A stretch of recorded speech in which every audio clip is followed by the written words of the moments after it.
I'll just hit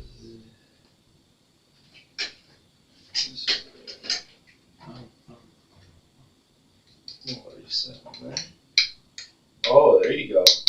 Stop tapping it, it's really loud. Are we good now? Yes, we are. Okay, sorry. That was weird. That was weird. Normally if we don't change OBS wants to be a bitch and a half, and this is what happens. Yeah, that's very strange.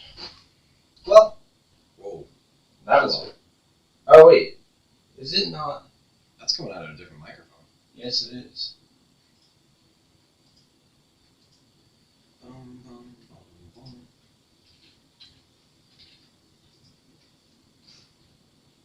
Because I'm in sign language. It's just not picking this up. Why is it? Why would that happen?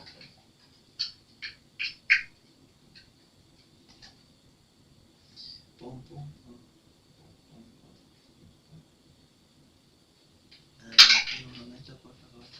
No one can hear you. Protected. That's so strange.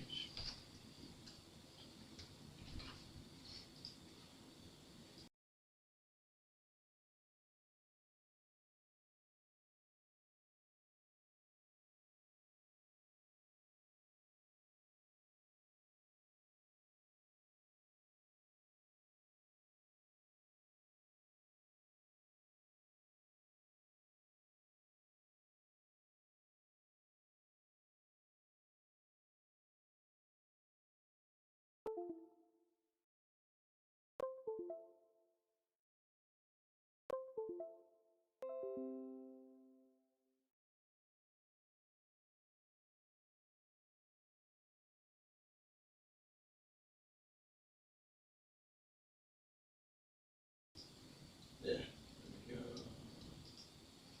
Is it you again? No, it's me. Hello? Yeah, it's me. Shalom! Hello! Yay! Weird. Also, Sean has a great new shirt today. Can you show off your shirt, Sean? What does that say? Oh, that's not the Houston Astros. That's the Houston Asterix. Shout out Goodwill. Shout out Goodwill. $2.49. What a shirt. Oh, I agree. What a shirt. Okay, well, after technical difficulties on this That's Wednesday stupid. morning. I wish I had to fix something, but I didn't even do anything. I know, it just right? wasn't working. Alright, little OBS. We say how you're going to be today. Don't blame OBS. No, I will blame OBS. I blame, They're mean sometimes. I agree. It's a little They're a little wacky touchy. little wackadoodle sometimes, but this was on my USB little hub thing, I believe. Oh, really? I think it was his fault. Oh! And Stephanie. I'm gonna hold a grudge. Haha, Sean, I need Dirty Socks merch. Where's the fucking Dirty Socks merch? I want a Dirty Socks shirt. Hey man, maybe if people actually bought our merch, I'd feel more They want to. Everyone wants to buy Dirty Socks merch, but we don't have any. Jason wants Dirty Socks. Stephanie wants Dirty Socks. Mm-hmm. Omar wants Dirty Socks. Mikal wants Dirty Socks. Yeah, I want Dirty Socks. It's a hit, bro.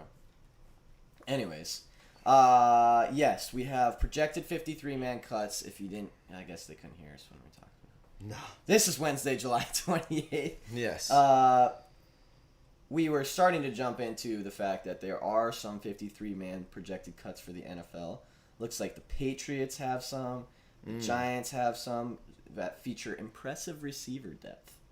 Washington Football, who are in trouble by their head coach Ron Rivera because apparently he's pissed that they are not even close to the vaccination line that he wanted them at. Maybe they're the team with the 7 or 8 guys from the Pat McAfee show that just don't want that's an interesting thought that you came up with. Yeah, that I definitely came up with originally. No, yeah, I think. Do they even have 7? That's what I was gonna All-Stars, say. though? It could be, but I just don't think it'd be big enough of a deal. And I've heard there's quite a few teams that are not at the threshold. Yeah, there are definitely more teams that are not than I think are. Green Bay Packers have their 53-man projected cut with Aaron Rodgers in it. Vikings 53-man, Miami. I think the Eagles, Titans, and that's about it. That's the only ones we have so far. Patrick Mahomes' autograph card goes for $4.3 million yesterday. Most ever with a trading card. That's $4.3 million for a signature. Imagine having the power to just like sign something and make like $4 million off of it. That'd be crazy. Well, I mean, it wasn't him who made it, but like, yeah. imagine just signing something quick and being like, "Hey, this is." Well, it's not something. It's probably a. Yeah, it's probably a very like it's whatever the rookie like emerald, 1 of 1, yeah. Flying Platinum, gold. emerald, gold-plated, diamond, first generation, Jersey 1 cut, of 2, rookie edition, authentic NFL draft, jersey material all-star. patch, all-star, legend, medallion, football edition. But yeah, still though, like if he That's signs a a lot. football, it's probably worth what? A couple thousand? Yeah, probably like good, That's- good in like $1,500 that's bucks, crazy. something like that. I'd be like, hey, I want a sports bet today. Sign a couple footballs. Be like, Yeah. all right, here's my Sell them. here's my bankroll for the day. But also, if you were Pat Mahomes, you would not have to sell footballs to win a sports bet for the Yeah, day. this is the other true part. The man doesn't even have to pay for anything in Kansas City at this point. That's true. Has every sponsor for everything he'd ever need in his Man life. probably gets a lot of free barbecue. Lot of free barbecue. That'd be so cool being him. Being just like the idol of a state or like a region, basically. But he's got a whole region. Crazy. What else we got? Ooh, Xavier Howard. Did you see that about Xavier Howard? Xavier Howard is not happy with the Miami Dolphins at all, and he has formally requested a trade. This is Xavier Howard that can be seen as probably a top 5 corner in the NFL, top 10. Yeah, top easily up there. 10. And he's not even the highest paid corner on his own team. So, I really liked what he said. He came out with a whole memo and everything, and it honestly was one of the better worded memos for a formal trade request I've ever seen. Right. Like, I wish more players would go about it like this. But here, I'll just read it. It was very well done, and I think that I would want to trade for Xavier. I want Xavier Howard on my team. Yeah, me too. So here's what he says. I've given my heart and soul to the Miami Dolphins franchise since they drafted me in 2016 and want to make it clear that I love my teammates.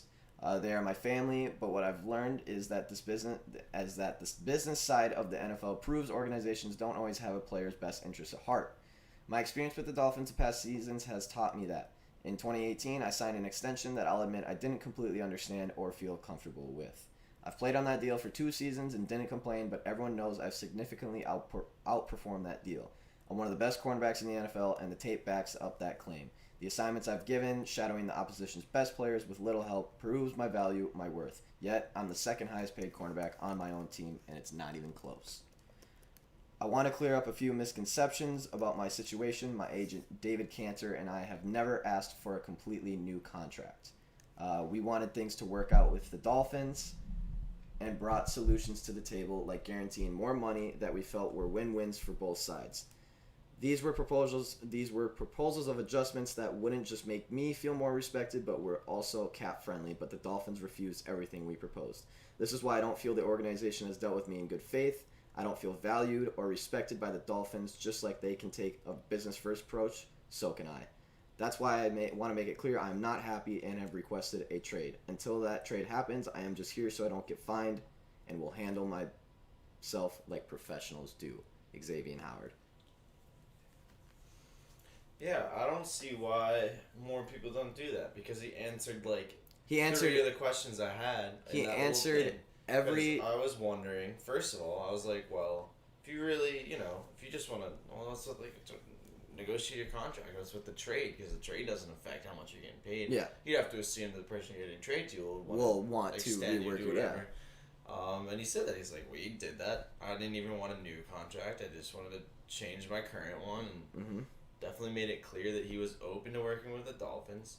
And he got out ahead of it all. That's smart. I think it's smart. Yeah, he dressed everything. He definitely took his little shots here and there. But, like, he's upset. Like, it was a team that he thought he wants to be loyal to. You can tell he wants to be loyal to them. You can tell he wants to play for them. He loves the team. But, like, if they're not going to give you what you want, and you are probably one of the best corners in the NFL, yeah. But yeah, I just thought it was a really well done and well put together memo. And I think more players should do that, because it addressed every rumor that's probably out there, and just very professional. I like it a lot. The big thing is he signed a 5-year deal in 2019, so he'd be locked into that until 2025, and he'd be making on average $15 million. And to play devil's advocate on this one, even though I do agree with Xavier Howard, he should be paid more. You did sign that 5-year contract in 2019. Like, you did do that. Whether you were comfortable with the deal or not, your signature went on that contract. Oh, but dude, that's who cares? Yeah? Bro, if you look at any trade request, all these dudes are not going to camp. Not say they don't want to play the team. Like, and they're all on contract too. Like, I don't care about that. I do think that's interesting though. That, like, you could sign a contract, right, and then outperform it the next year, and immediately go back to renegotiation.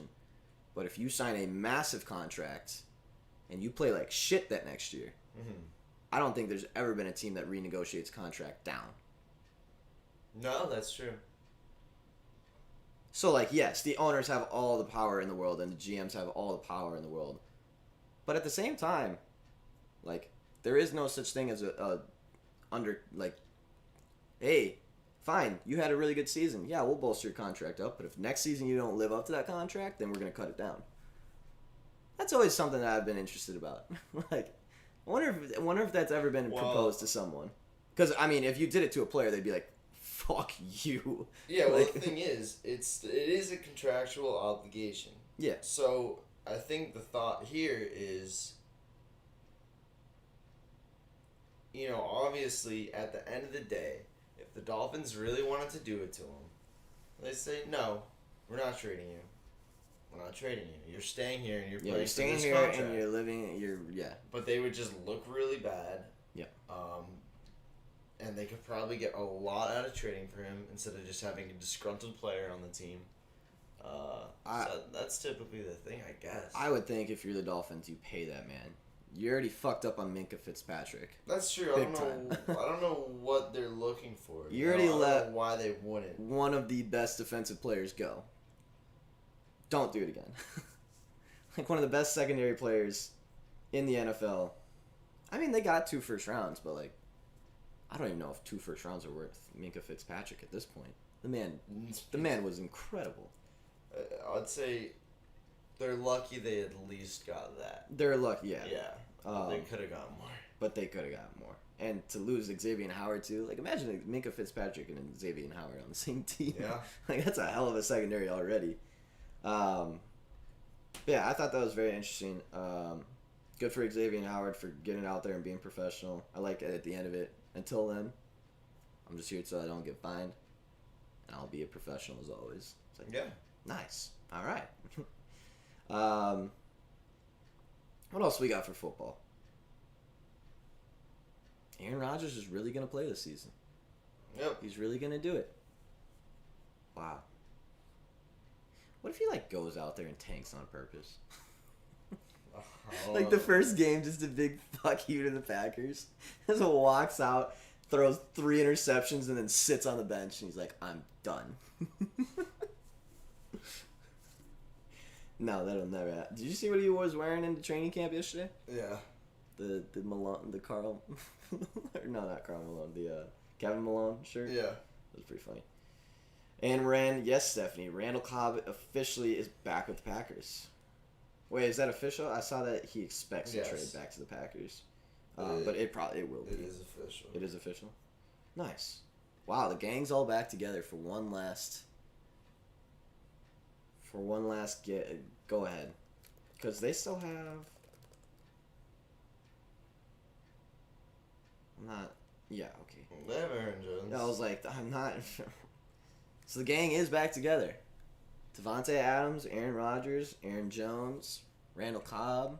Dude, he's kind of a different gang, but we'll let him A little in this bit. gang. He was back with Devontae Adams, though.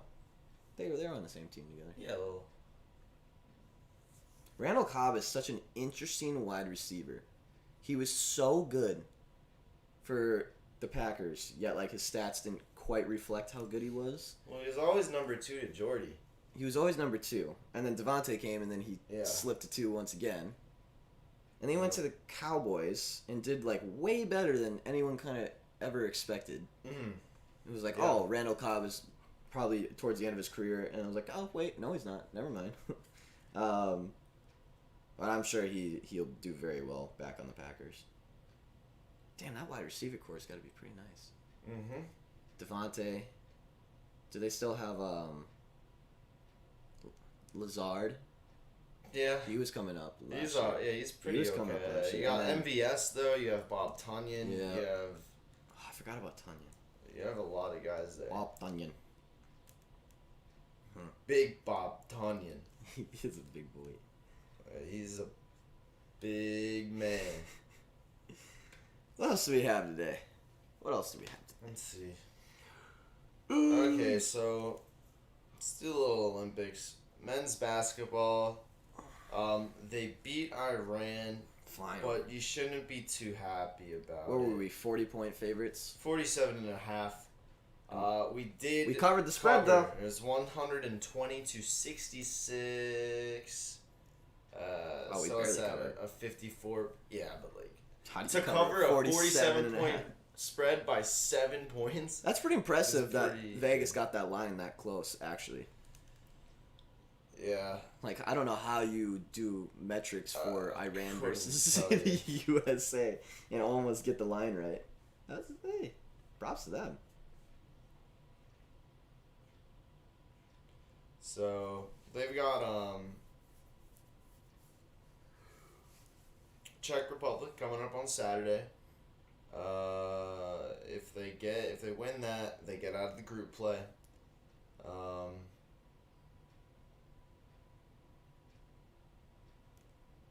We'll see. We'll see. We'll see. We'll I don't see. know. Who knows? Who knows at this point with that team? Who knows? Oh. Yeah. I don't know, man. They just don't look great. They really don't at all. They're fine. Between him and Adams, then you have Tanya and Mercedes Lewis, who's been around forever, other than Jones in the backfield, dangerous. I forgot they got Mercedes Lewis too. Dude, don't sleep on MVS. Do not sleep on MVS. With Scantlin. Yeah, Marquise Marquise Scantlin. He is good. He's very good. What does he play? Does he play? No, he doesn't play slot. Who plays slot for that team? Is it gonna be Randall?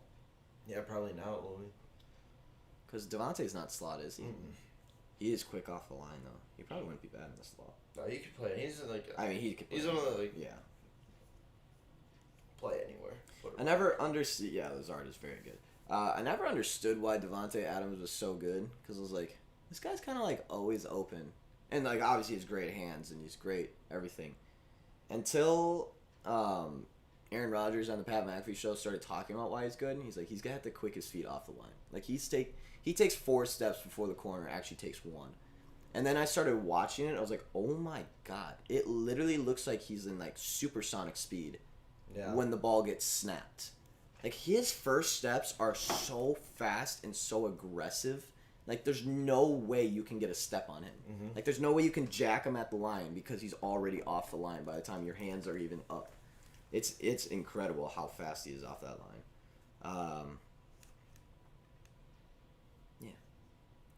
What else do we have? Oh, yesterday we talked about the Simone Biles thing because it had just kind of came out when we were on the show. Mm-hmm.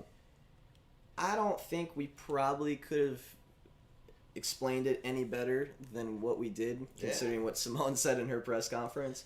We basically said, at that level and with that kind of sport, if you're not 1,000% sending it, you are going to get hurt, and that's basically what she said. She talked about obviously the stress that she's felt and even the stress that the team's felt, and with no fans and everything. She's like, the Olympics are supposed to be a lot of fun, and we're just like not having that much fun. It seems like work right now, which to a certain extent, I mean, obviously the Olympics are, but they should be fun too. I mean, you've trained your whole life to be here. Like, you should be enjoying the moment. She said the team's just very stressed. I'm very stressed. It's been a tough road. It's been a tough journey. It's been a tough year. She said we had a tough workout this morning. I just wasn't feeling it, and then she basically said, I'm not gonna go out there knowing that I'm not at 110% and do something that would injure me future in my career. She's like, I'm not gonna do something silly and hurt myself to jeopardize my career and everything like that. And I was like, yeah. Well, yep, that's pretty much exactly what we said, and exactly what, like, it doesn't have to be this whole thing about, oh, Simone can't handle it mentally. Like, no, she was still on the floor cheering on teammates, congratulating the winners. Like, she could clearly handle the moment. It's just she wasn't at 100% that day. Like, she just wasn't. I just, like, if you're going to trust anyone's decision... Oh, it's hers. On a gymnastics level, anything to do with it, if Simone... probably going to trust her. If Simone says, hey, I'm going to break my knee if I do this... I probably think that she's probably right. Or if she's just like, the best chance for this team to win at this moment is not with me. Yeah. Because if she thought she had any chance of helping that team, she would have done it. Yep. Like, there's no way. Any rhetoric about her being a bad teammate is so dumb, ridiculous. Dude. So dumb. And it's like, if anyone on the team's mad, it's like, all right, we'll try winning gold without the best gymnast of all time carrying you. Yeah, like, right, you wouldn't have even been in that position without Simone, right. So, it wouldn't have been the guaranteed gold medal without Simone anyways, so the fact that you got, I would have a tough time believing that her teammates had a problem with it. No, I don't think, it doesn't seem like it. But at the end of the day, like, I could see a little I mean, you would frustration. You would be like heading over there like, we got this. We got Simone on the squad. Like, literally guaranteed gold. I can't wait to have a guaranteed gold medal. And then you get silver and be like, oh, well. That's alright. Okay, fine. I guess. But yeah, I also just stay away from I've stayed away from this thing, but I have heard that there is backlash out there. I'm sure. I haven't seen a lot of it. Most of it's like, hey, lay off. Like, she's the GOAT. She did it for a reason. Just lay off. But there are people out there that are not happy with it. And those people can shut the fuck up. Yeah. And witness greatness. I hope she still goes out, like, does her individual events. I'd understand if she doesn't, but I hope we get to watch her again. We'll see though. Is she planning on, Yeah, she's only withdrawn, so she withdrew from the team, and then she withdrew from the all around. That still leaves all of the individual ones. Okay. Did you hear about the Eagles' bro barn? No. Lane Johnson was talking about it. So we've seen Lane Johnson in the barn on the Pat McAfee show before. Yes. Where he's working out in the barn and everything. The barn. So Lane Johnson has a bro barn that he invites teammates over and everything. It's big lifting and everything. The headline reads, Lane Johnson's bro barn has it all. Profanity, puking, lifting, laughter, and QB Jalen Hurts. Philadelphia Eagles Lane Johnson's horse barn turned home gym, dubbed the Bro Barn, is set back on a picturesque 2-acre property in suburban New Jersey, just over the bridge. Its popularity grew in the early days, coronavirus pandemic, when the gyms were closed, yada, yada, yada, yada, yada. It has also served as a home base of sorts for any Eagles squad recovering from a 4-11-1 season, providing...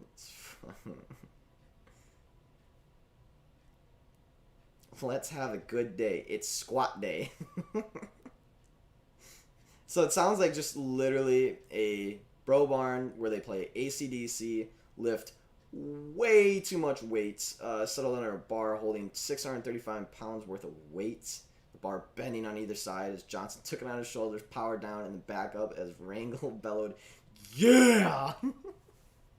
This would be the most fun place ever, I feel like. Everybody knows it's not a secret. The guy's a freak. He's bigger, faster, and stronger than anybody out there. Rangel said about the 6'6", 317-pound Johnson.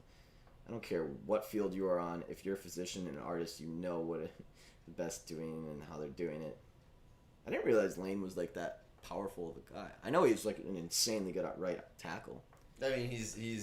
I didn't realize he was. Tackle. Yeah, I didn't realize he was like the beast though. Yes. I just thought he was a good right tackle. No, he's the best right tackle. Yeah, okay, that's fair. He is the guy.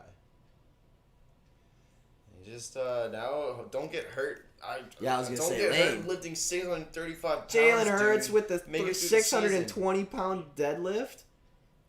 Jesus, these guys are nuts. That's why he overthrows everybody. Damn, that's a pretty impressive deadlift, actually. He had like another 50 pounds on that. That was impressive.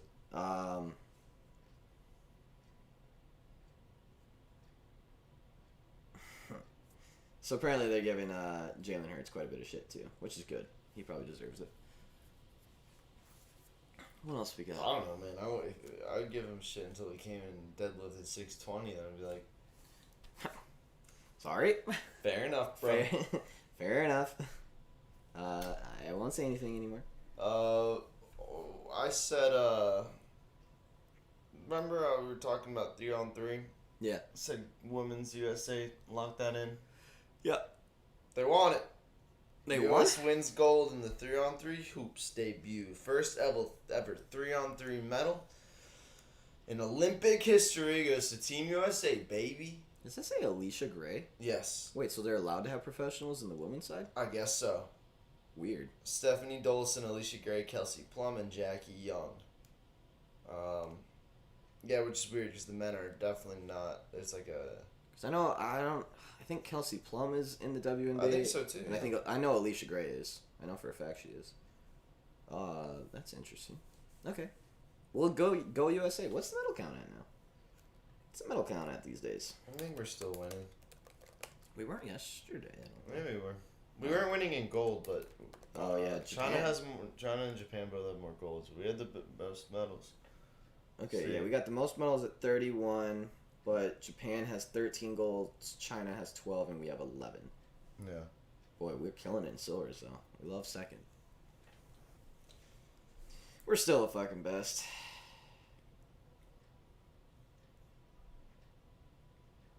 Is volleyball done yet? Volleyball's still going on, right? Love me some Olympic volleyball. Volleyball's still going on. Especially beach volleyball. Those guys are crazy. Watching the men's and the women's beach volleyball is so insane because the women are so good, but they're not as powerful, so the rallies go super long. Yeah. Like, you get to see crazy long beach volleyball rallies, and then the men are so powerful, dude. They, like, bounce it off each other's face. They hit it so damn hard. But it's not as much fun to watch because the rallies don't go as long. Yeah, that's true. Let's see what we got for Olympics for today. Okay, so the men's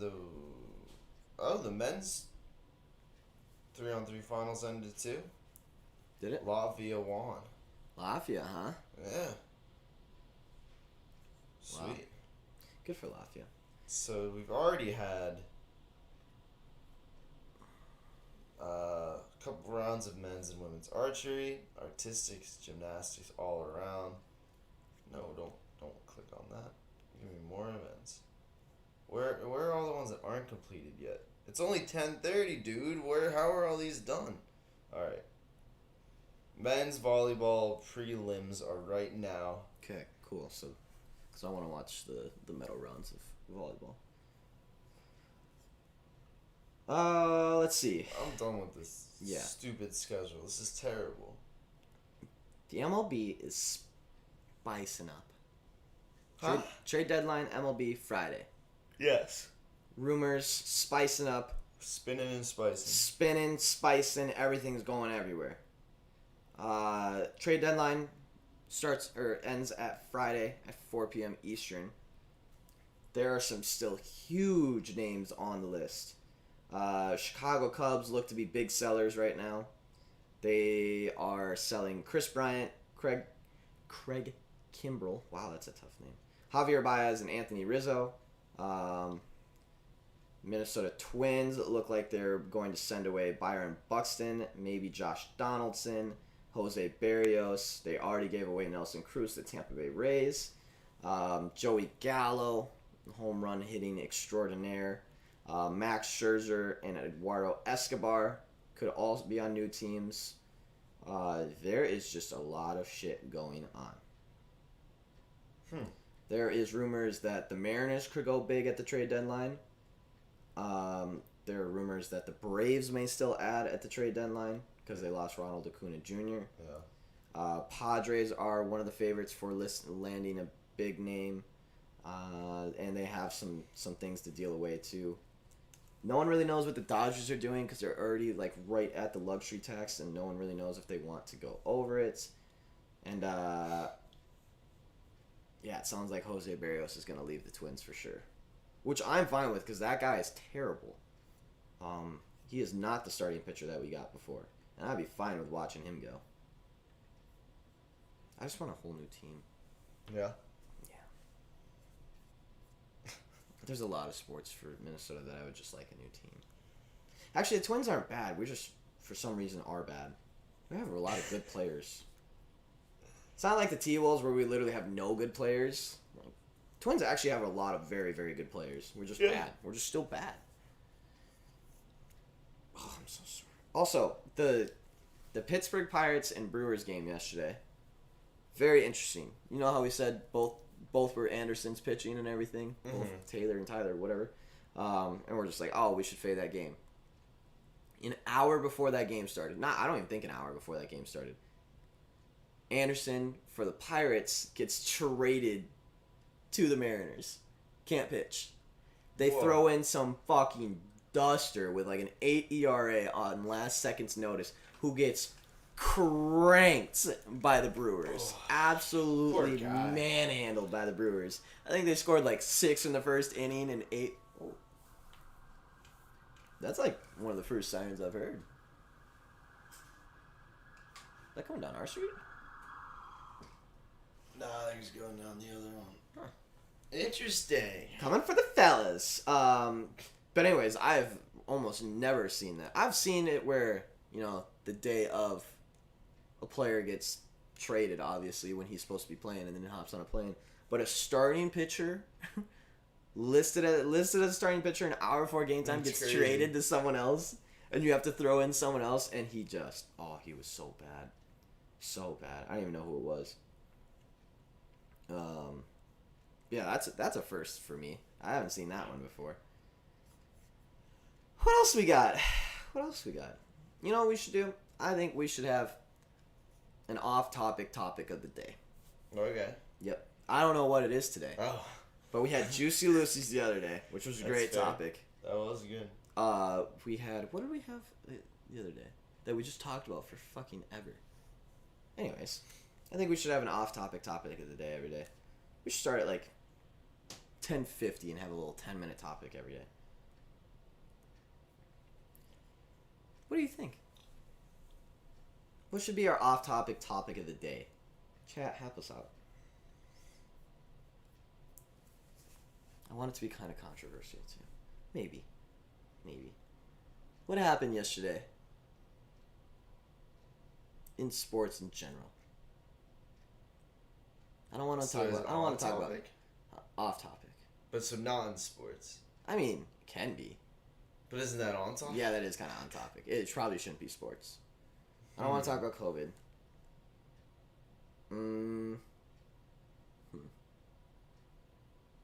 No, nothing's coming to me at the moment. Sure, dude. I will think of one though. I promise. What else we got? There's more news going on today. Come on, there's more. When's the NBA draft? Isn't that soon? Yeah, I think like August 8th or something. When is it?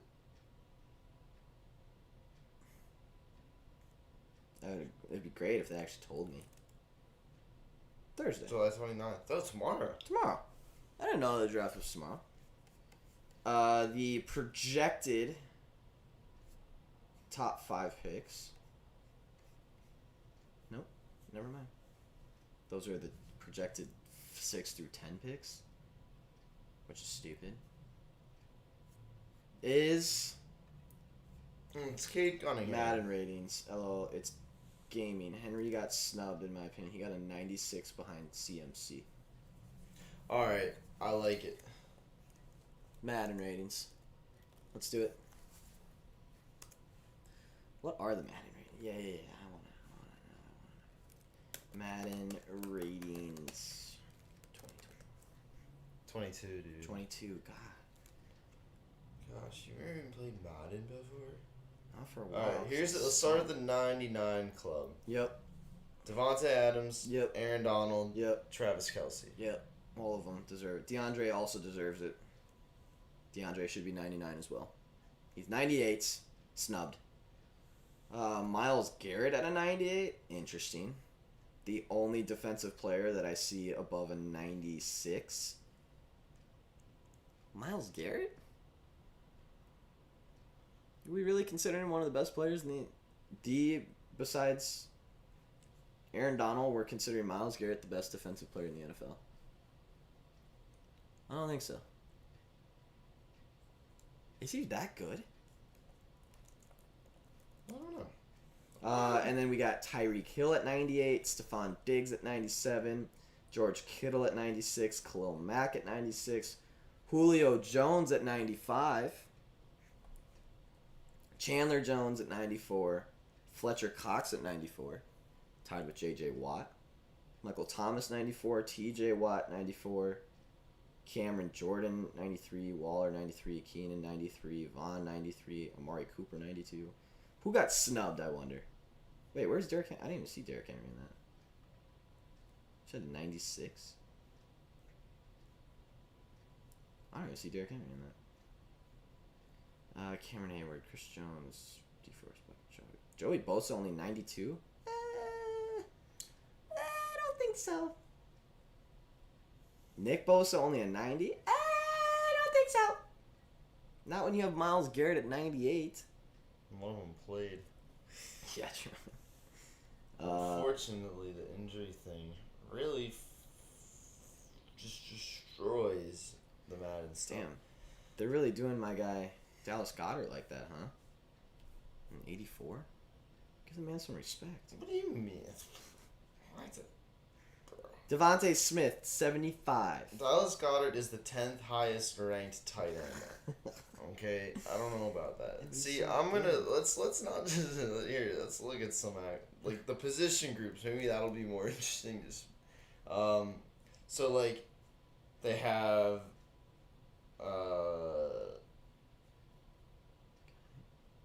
Mike Evans on here in the top 10 at 91. Amari Cooper's at 92 still. Keenan Allen's at 93, which is just like, I don't know. Michael Thomas. This is their, if you gave Madden their top 10 wide receivers, it goes Devontae, DeAndre, Tyreek, Stephon, Julio, Michael Thomas, Keenan Allen, Amari Cooper, Mike Evans, Allen Robinson.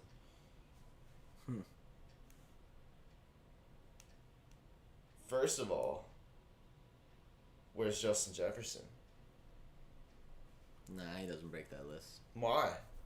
He's better than almost all of them last year. Yeah, last year. Because that's the only year he's had to do it. I suppose. Unfair. Where's Thielen, bro? You should have 2 guys on there. I disagree.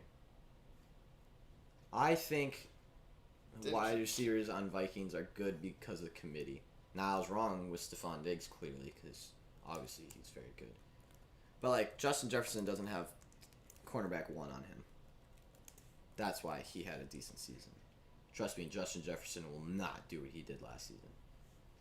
When you got cornerback 1 on you, and you got a whole year worth of game tape on you. I'm just saying that with Madden every year, it's purely based on the names and not the skill. Oh, yes. All of these guys have been in this level for 5 years. Where's DK?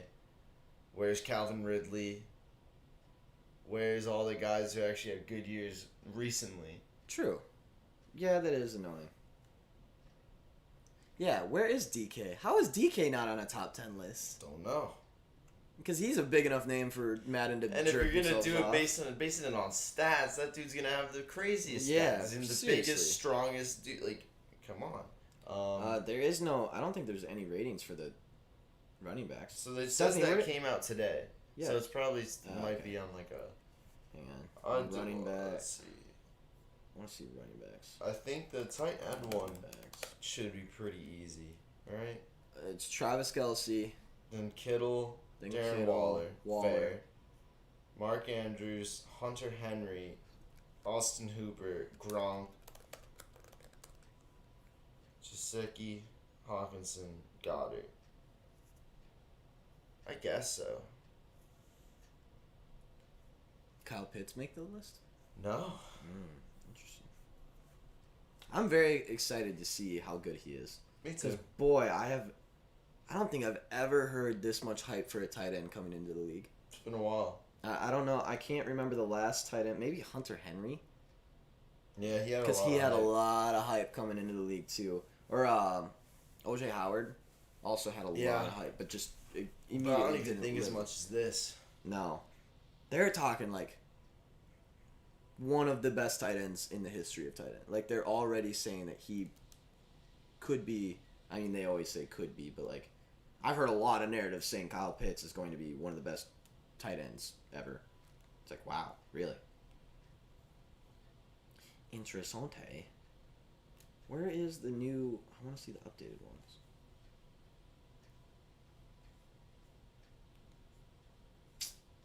I want to see the running back ones. That'll be interesting.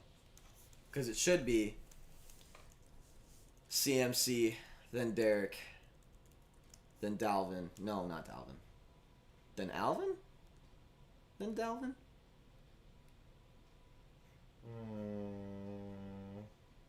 Or CMC, Alvin, then Derek, then Dalvin. It's out. Here it is. It goes CMC, Derrick Henry, Nick Chubb, Dalvin, Alvin, Aaron Jones, Saquon, Josh Jacobs, Zeke, Joe Mixon. That's off. That's a bad one. I don't like that one. Really? I don't know how much it. Nick Chubb should not be a 96. You can't say Nick Chubb's better than Dalvin. Or Alvin. No. Maybe as a pure runner. But I wouldn't even put Nick Chubb over Dalvin as a pure runner. Yeah, maybe over Alvin. I'd put him over Alvin. I would not. Really? Alvin might be better than all of them as a pure runner. You think so? Alvin is insane. He is. He does things. He is insane. The fact that he could play wide receiver too, he literally could. He has good enough hands to play wide receiver. Let's see the stats. Oh shit.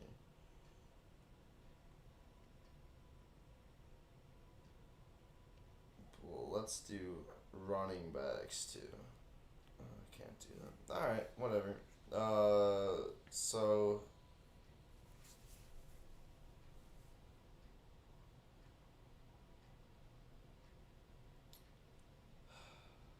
Yeah, Nick Chubb shouldn't be that high. Remember, Nick Chubb missed 6 games and is still a top 10 running back, or 8 games and he's still a top 10 running back though. That is an impressive stat. He missed a lot of time. He missed 8 games, had 12 touchdowns and over 1,000 yards. Yeah, that's a pretty. So that's pretty good. You missed half a season and you still. If Alvin was better as a pure runner, when wouldn't he hold the rushing title? Don't get me going. Oh, why not? I mean, probably because he doesn't get that many rushes a game, though. They only hand the ball off to him, under 10 times a game? Yeah, he normally only has 9 or 10 rushes. Yeah, he had 200 less touches than Derrick Henry. And how many less yards? 1,000, or 1,200.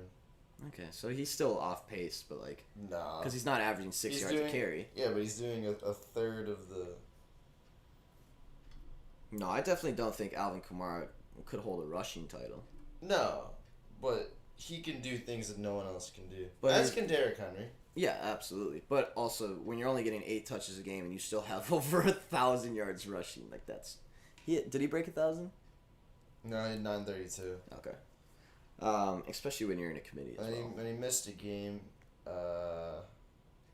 he was averaging 5, and Derrick was averaging 5.4. But if you want to go by averages, hands, though, then Lamar Jackson's the best pure runner, then Kyler, and then J.K. Dobbins. So if that's the way, and then Nick Chubb. Yeah. So he's a powerful runner. And then Aaron Jones, and then Derrick Henry. I feel like Aaron Jones got snubbed a little bit. Yeah, I agree. I absolutely agree with that. I feel like that's like a 94 kind of player. I think he should be up there. I think Jonathan Taylor not being included. He wasn't included, right? Yeah, Jonathan Taylor is definitely better than Joe Mixon. Joe Mixon's, hey, hot take today. Joe Mixon's not a good running back. That's what I'm saying. These are all the names. I know he's had shitty offensive line to run behind, but he's not like that good of a running back. Zeke came off like the worst season of his career. And Josh Jacobs should be higher. I like Josh Jacobs there. I think Jacobs and Zeke are very comparable running backs. One's just fatter. I think Josh should have a higher number, but stay where he is. Yeah. 88's a little low. I don't think Zeke should be in the top 10 at this moment. I don't think Joe Mixon should be in the top. I think Jonathan Taylor should be up, and probably Kareem. Maybe. It's hard to say about It's hard. Like a second. Probably. I don't know, man. Miles Sanders is. Miles Sanders, Chris Carson. I don't know about Carson there. Ronald Jones. I think Rojo. Rojo was really good. Rojo was really good. Kind of got slept on a little bit. Definitely not JK.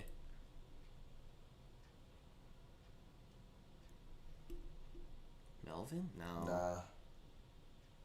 Damn, maybe it would be Miles Sanders, honestly. It could be Miles Sanders at number 10. He's pretty good. He is pretty solid. Every time he gets touches, he does well. The only other one I'd put up there is Kareem.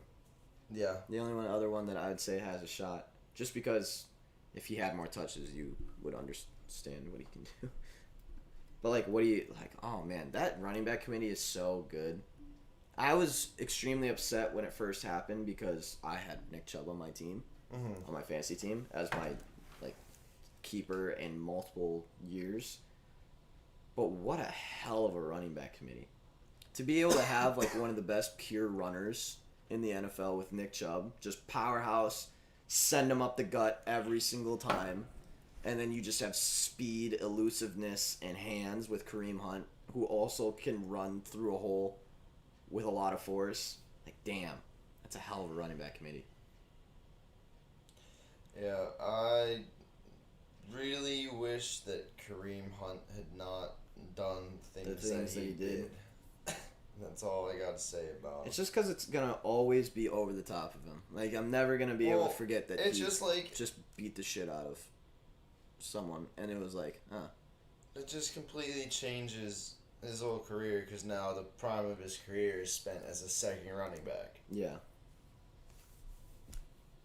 I do like him in that role better, though. Well, of course. If you put someone who's capable of doing, taking 30 touches a game and rushing for 1,400 yards in a season as your second running back, yeah, the committee's going to work well. Yeah.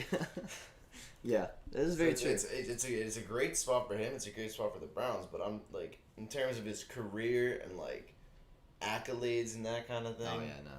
It would be nice. It would have been cool to see what he really could have done overall. Yeah. Because that Kansas City Chiefs team with him still on it. Yeah. Woo! Wow. Especially if they still went with Clyde, too. Because, they never really replaced him. Clyde's there, but... He's little, dude. Yeah. He's just too little. He's a little guy. Awesome season, and I see a lot of people saying he's going to have a breakout season this year. But, watching that guy get hit, it's wow. There's no way he can survive that long in the NFL.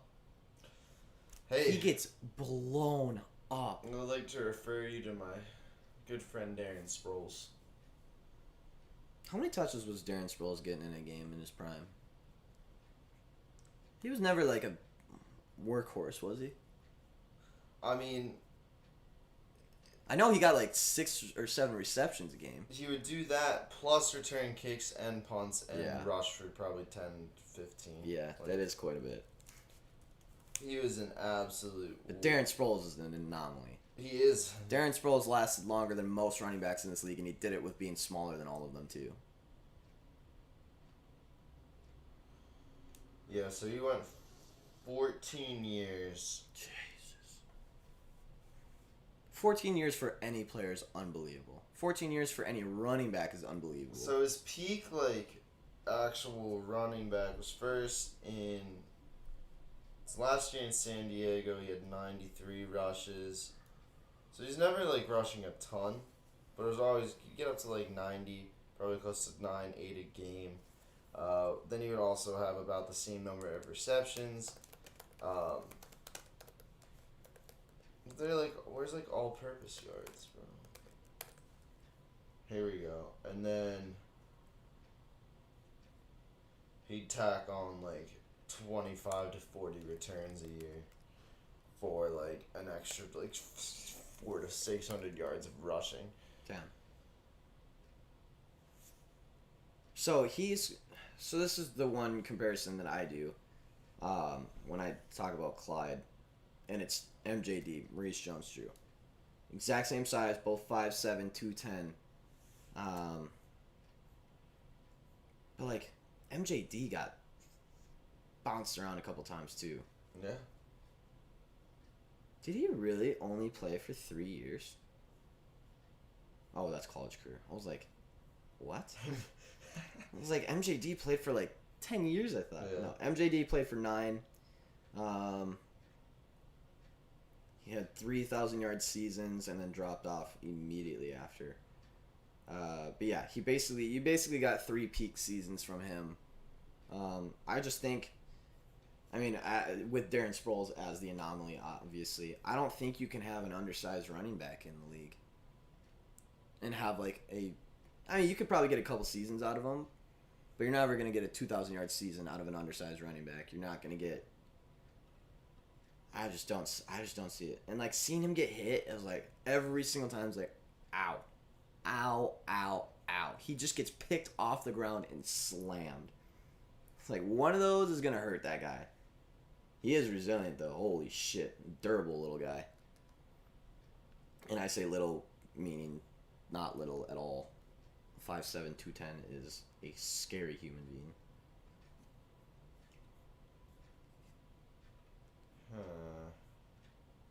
What are you looking at? I don't know, man. I feel like there are like you could be a little guy. I just don't think so. Not with like being a workload running back. It just doesn't, like, you're just gonna get hurt. You're gonna get hit so damn hard. They do have leverage, like they do stay low. Short. I didn't want to Google short running backs. Well, we're here now. But I'm gonna do it. Because Darren is 5'6". Yeah, that's absurd. And Darren isn't 210. I don't think, right? No. He's like 190, isn't he? 190. Yeah. 5'6", 190. God, that's a little person. It's like Braxton if he ate himself. So Darren is 5'6". Tariq Cohen's only 5'6". Oh my god.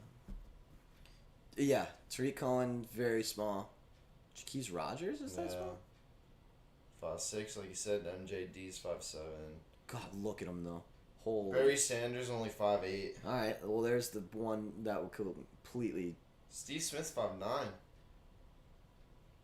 Wow. Wes Welker was 5'9". Mm-hmm. I don't know who that is. Mark McMillan, that's old. I don't know. Oh wait, I don't even know who that is.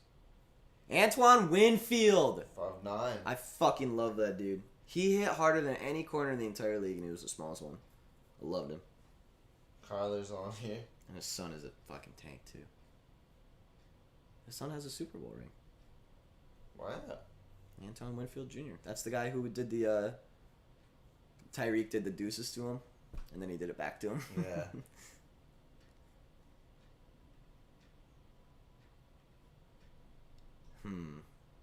Well, not a whole bunch of news today.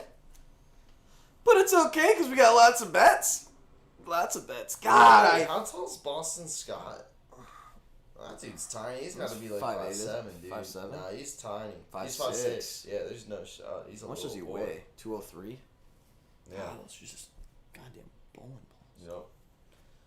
Yep. Anyways, we'll kick it to bets here.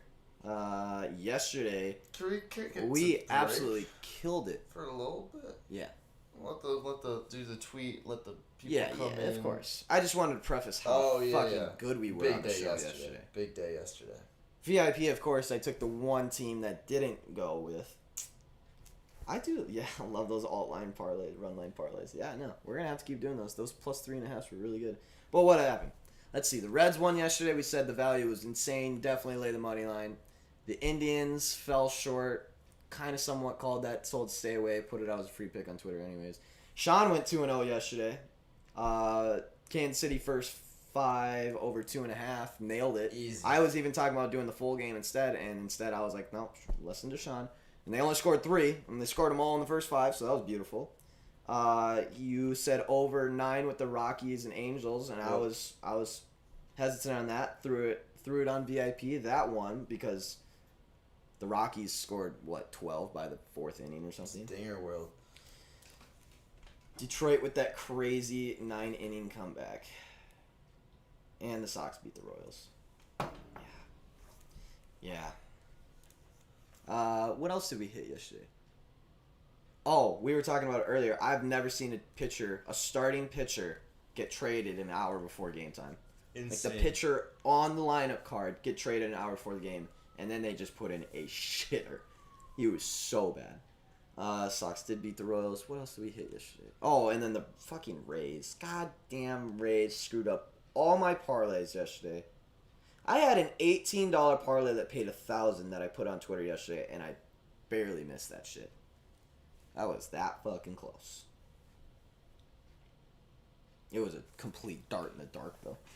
Such a dart in the dark. Marlins. We were all over that game yesterday. Fucking crushed it.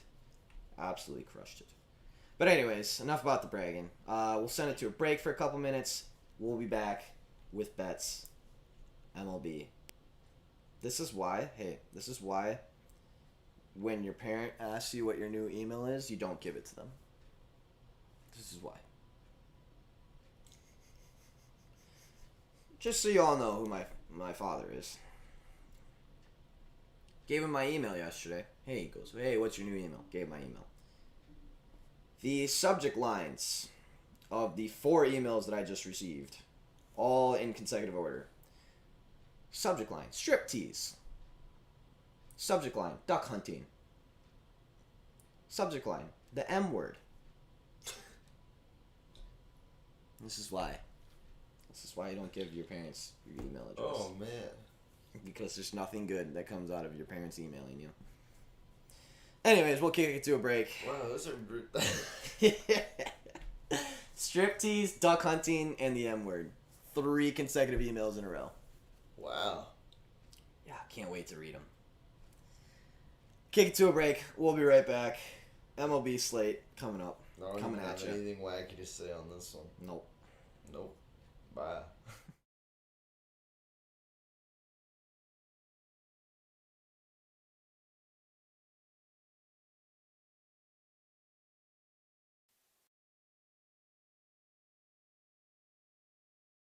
Ladies and gentlemen.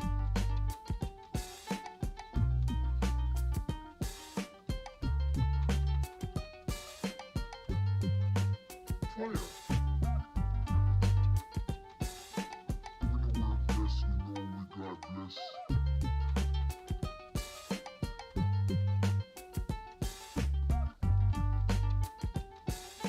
When the world bless, you know we God bless. When the world bless, you know we God bless.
Fellas, Eight. we're back. Hello, it's eight. Hello, it's betting time. All right. Here we go. I'm just channeling my inner self from yesterday, because yesterday was a hell of a day. All right. Bets are starting. Everyone in here? Everyone ready? We got early games today. We got plenty of baseball all day, so we can be entertained all day long. I'm very excited. We haven't had early games for a couple days. True. Why? Okay. 1:10, first game of the day. On the mound for the St. Louis Cardinals, on the road, we have Kwang Hyun Kim. Going against the Cleveland Indians at home, Zach Plesac on the mound. Plesac. Something. Kim is a 2.88 ERA with a 1.17 whip. Plesac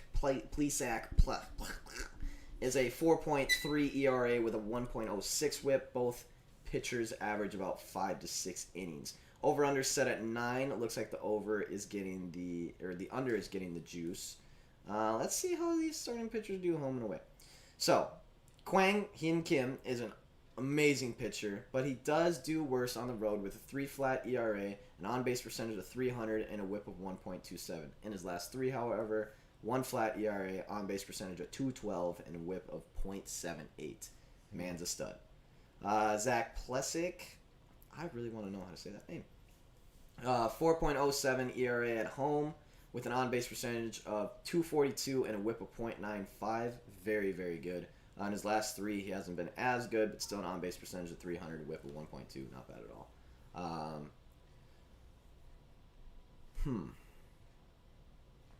I'm going to check the percentages on this one because I really don't know what to do with this one.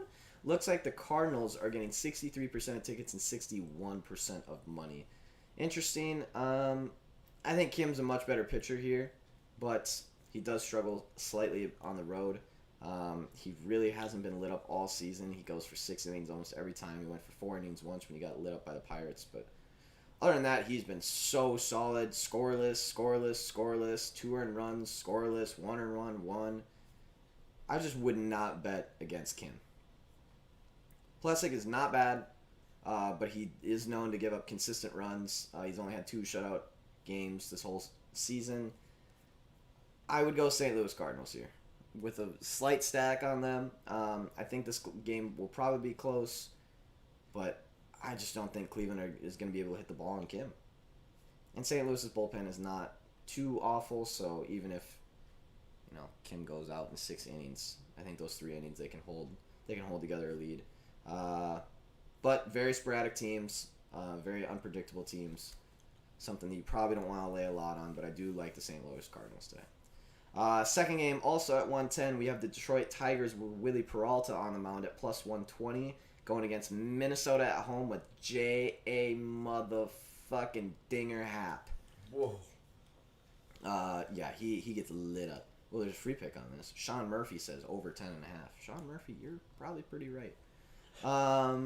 86 degrees today, wind 9 miles an hour, going slightly out.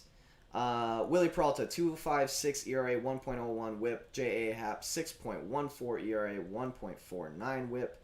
Willie will probably go 4 to 5 innings. J.A. Happ averages 5 to 6 innings. Just off the top, because I know J.A. Happ fucking sucks. His earned run log in his past 10 games, 4-7, 3-5, 2-3-5, 4-5, 2. Yikes. And it's not like the Minnesota Twins bullpen is anything decent to hold us over when J.A. Happ lets up 6 in the first 2 innings. Willie Peralta, on the other hand, very, very good pitcher, but he's had 2 blow-up games, and one of them came the last game. He gave up 5 earned runs across 5.2 innings. Earlier in the season, he gave up 5 runs in 5 innings. He's pitched 38 innings total. Basically, besides those 2 games, he's been perfect. He's given up 1 earned run besides those 2 games across 1, 2, 3, 4, 5, 6 other games.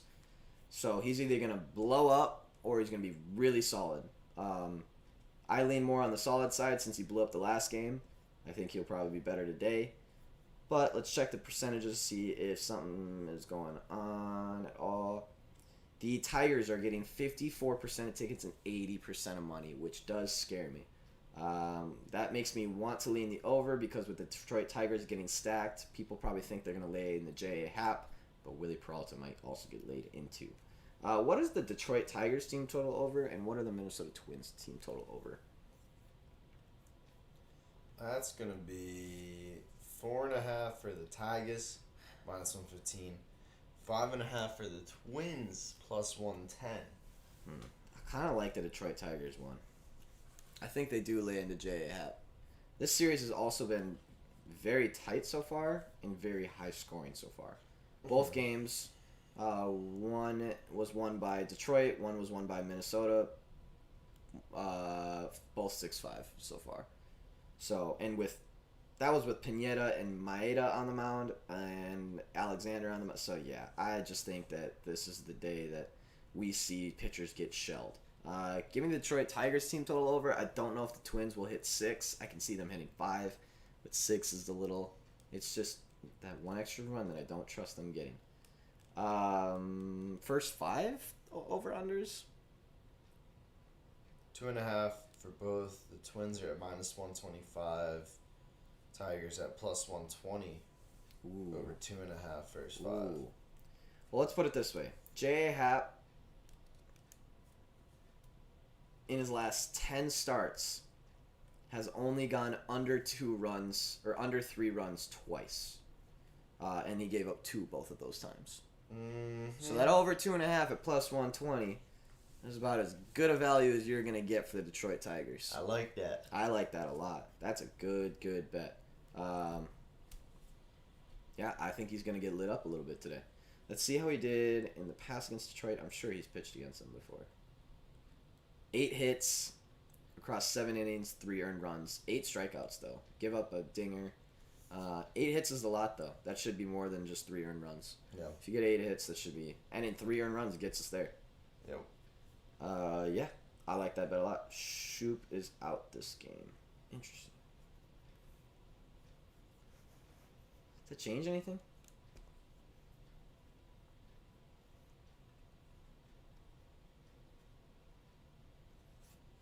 I don't know if that changes anything. Anyways, moving on.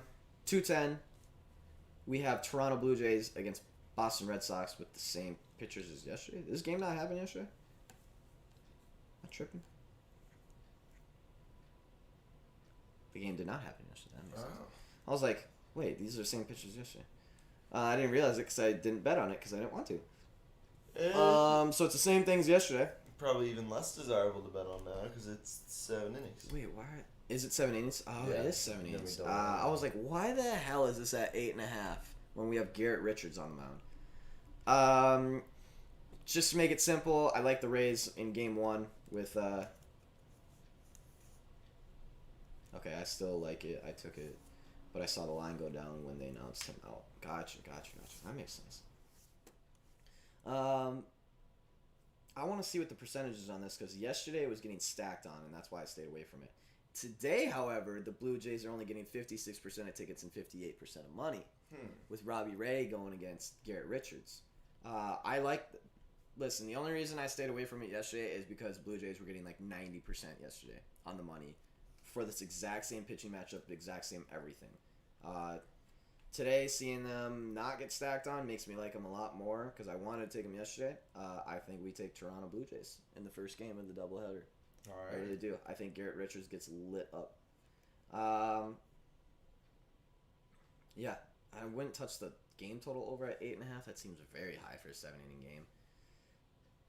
But I could see both pitchers getting laid into. Robbie Ray is an interesting case because he's very good, but he has shown signs here and there that he can lose control. I still think he absolutely outperforms Garrett Richards though. 340, we have Jake Odorizzi on the mound for the Houston Astros on the road about -114. And the Mariners have Kikuchi. You say. I'm trying to remember the alphabet and how yeah. There's a certain way to pronounce EI, and it was tough. It was difficult. Kikuchi, anyways, on the mound for Seattle Mariners at home. Odorizzi, 4.23 ERA, 1.14 whip. Kikuchi, 3.95 ERA with a 1.13 whip. Kikuchi averages 6 innings. Odorizzi averages 4.1. The over-under is set at 8.5.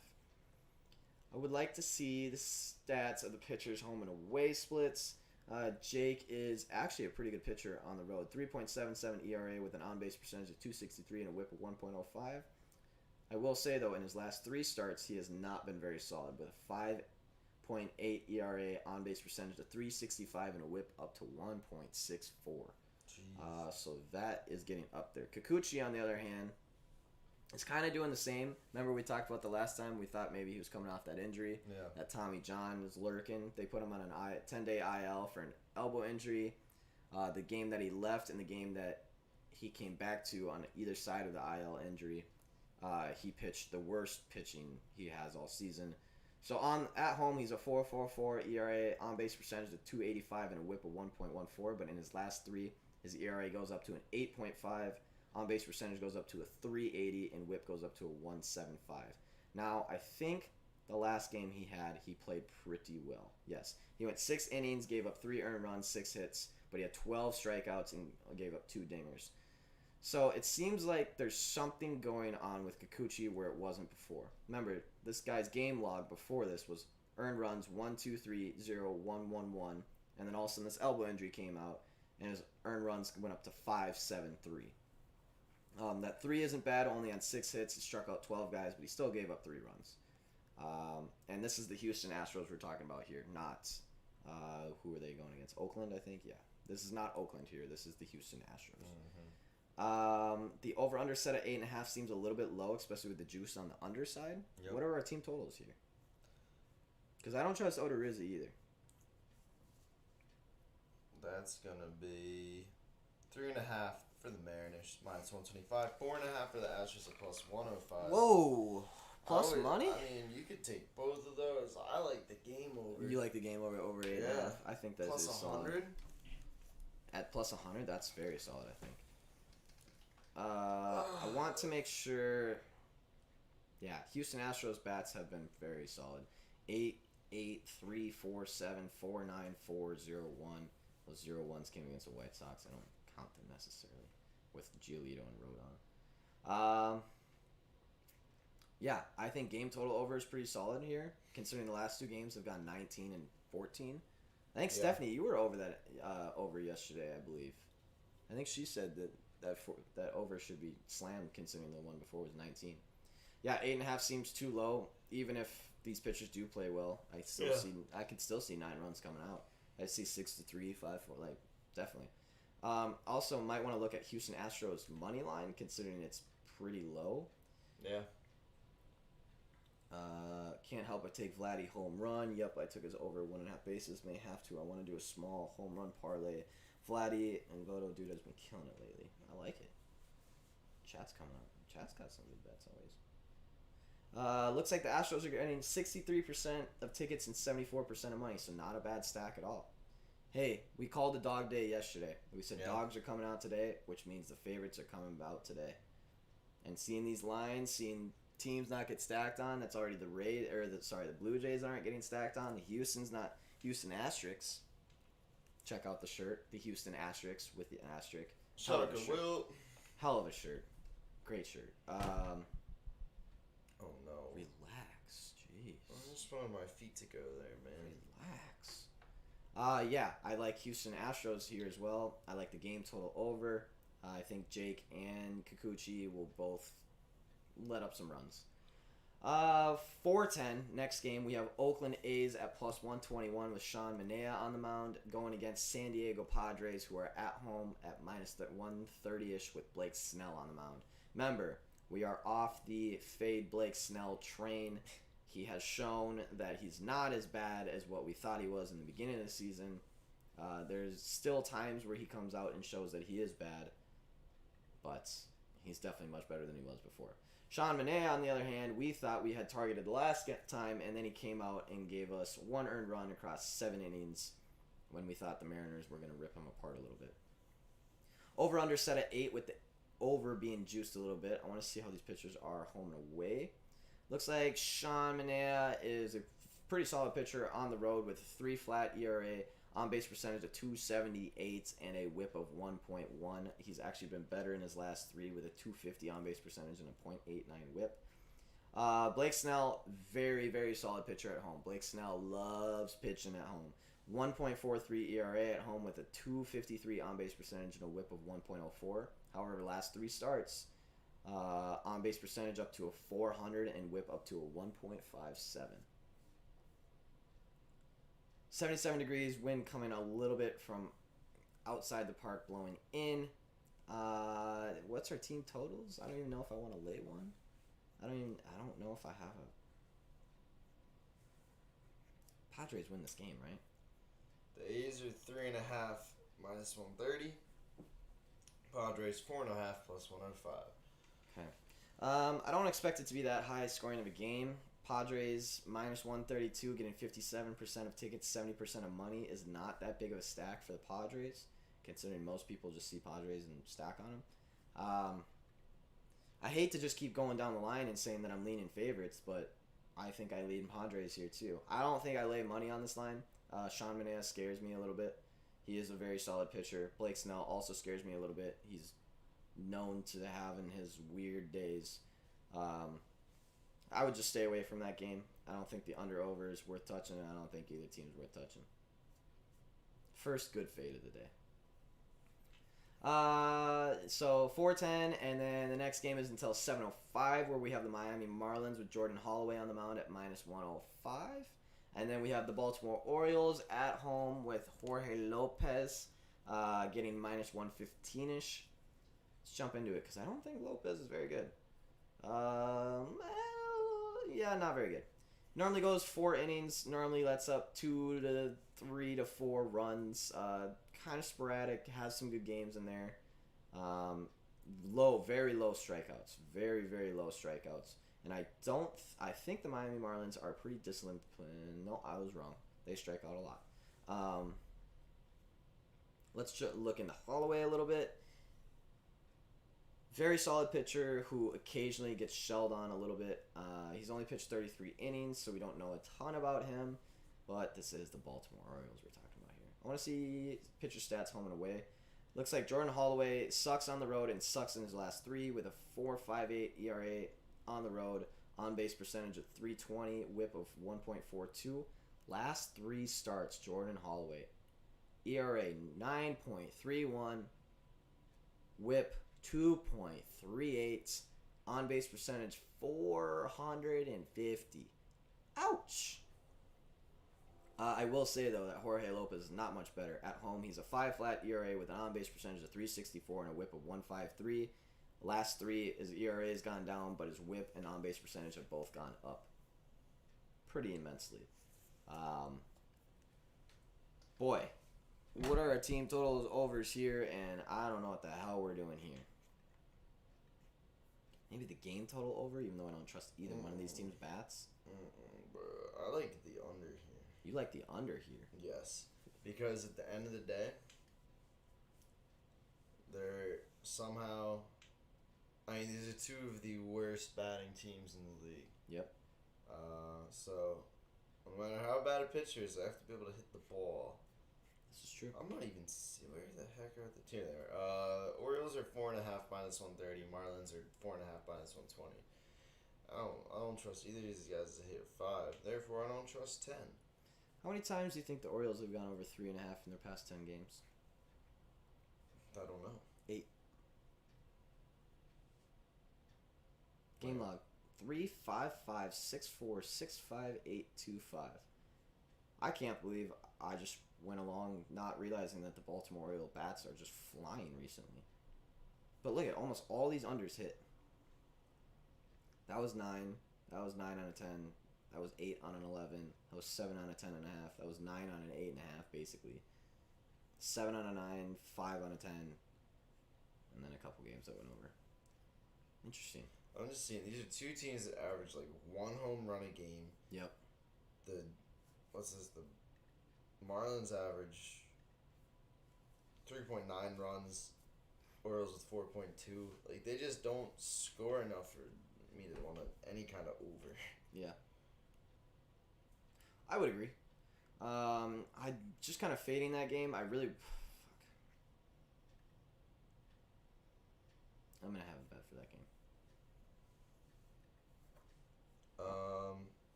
Jorge Lopez under 4.5 strikeouts is at minus 141, and it's hit in 5 out of the last 5 games. Wow. Interesting. So that might be one to consider. Pretty sure I'm just gonna quit betting if I start betting on under strikeouts on pitchers one day. I'm just gonna stop betting MLB if it gets to that point. Hey, you don't see a lot of 100% hit This is true. player props. This is just true. trying to help the fellas. Next game of the day, because we don't know what the fuck to do in that Marlins game. 7:05. We have Washington Nationals getting plus 185 on the road going against the Philadelphia Phillies, who are getting minus 220-ish at home. Let me see what the lines are on DraftKings real quick. Yeah, minus 225. Phillies getting 65% of tickets and 93% of money, and that is because it is Zach Wheeler versus Patrick Corbin, which could be the most lopsided starting pitcher matchup we've seen in a while. Patrick Corbin is dog shit. Just throw it out there. Not good. Going to give up runs. At least 2. He's always good for at least 2. Normally 3 or more. Just not very good. Phillies at home with Zach Wheeler on the mound. An incredible pitcher. He's definitely regressed in his last 3 games, giving up more earned runs. But he's given up 4-4-1, and even if he gives up 4-4-1, they're still going to beat the Washington Nationals because they're going to put up 10 against Patrick Corbin. Patrick Corbin's just dog shit. Give me the Phillies team total over. I don't care what it's at or what the juice is. 4.5 minus 125. Beautiful. Take it. Moving on. No, wait. Now, this is the kind of game where you get to have fun bets. Actually, the game total over, too. Race to runs, bro. Race to runs. Listen to this and tell me it's not enticing. Race to 5, Phillies plus 120. Of course, it's a 3-way if neither teams team don't get to 5. But if the Phillies get to 5 runs first, plus 120. Phillies get to 6 runs first, plus 170. If you think they're going to light the guy up. Which they will. I promise you the Philadelphia Phillies will get over 4.5 runs in this game. So then, race to 5, plus 120. I'm just going to slam every over. And the race to whatever. Race to 7, plus 255.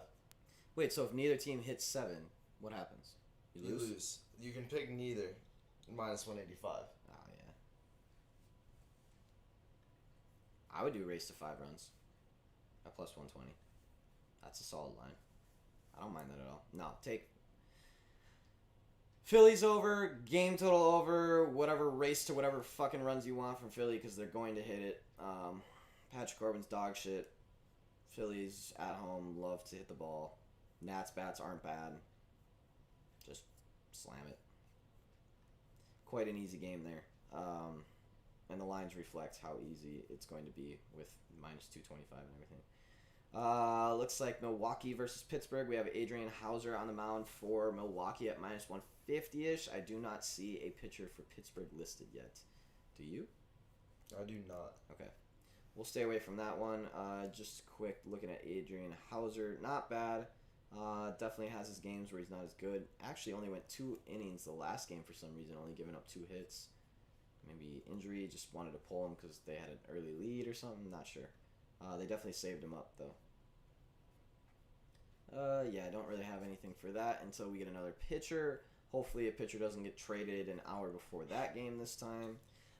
Next game, 7-10, Max Fried on the mound going against Tyler McGill of the New York Mets. Max Fried, Atlanta Braves on the road, plus 105. Tyler McGill at home, minus 125 for the Mets. Max Fried normally gets shelled quite a bit. He is sporadic, though. Game log in his past 10, earned runs 4.0360, 2.1314. So, occasionally comes out, throws a 7-inning game where he's just lights out. Occasionally comes out where he throws a 5-inning game where he gets kicked around a little bit. Not a terrible pitcher, not also a great pitcher. 4.46 ERA, 1.37 WHIP.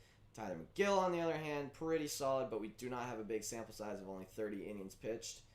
He's gone 4.155, 3.266 with earned runs of 2.31100. So pretty solid. I would definitely give the starting pitcher nod to the Mets. However, I really don't want to bet against the Braves. I see the over-under set at 7.5. This is not a doubleheader, correct?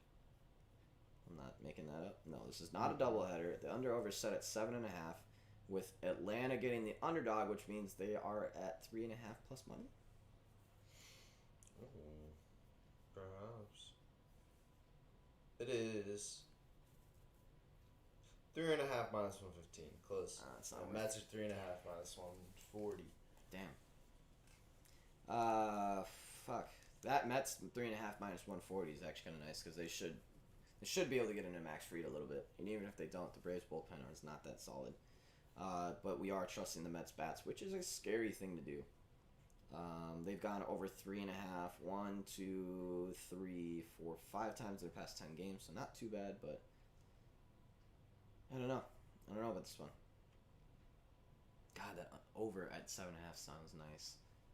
But Tyler McGill could go scoreless, and that's what scares me. I don't think I have a bet for that one. Next game of the day, 7-10, Toronto Blue Jays at the Boston Red Sox. We got Steven Matz. This is the second game of the doubleheader. Remember, we like Toronto Blue Jays in the first one now that they're not getting stacked on today. Steven Matz on the mound for Toronto Blue Jays on the road. Tanner Houck on the mound for Boston Red Sox at minus 125 at home. Let's get into the pitching a little bit. I'm probably just going to stay away from this game because I hate the second game of doubleheaders.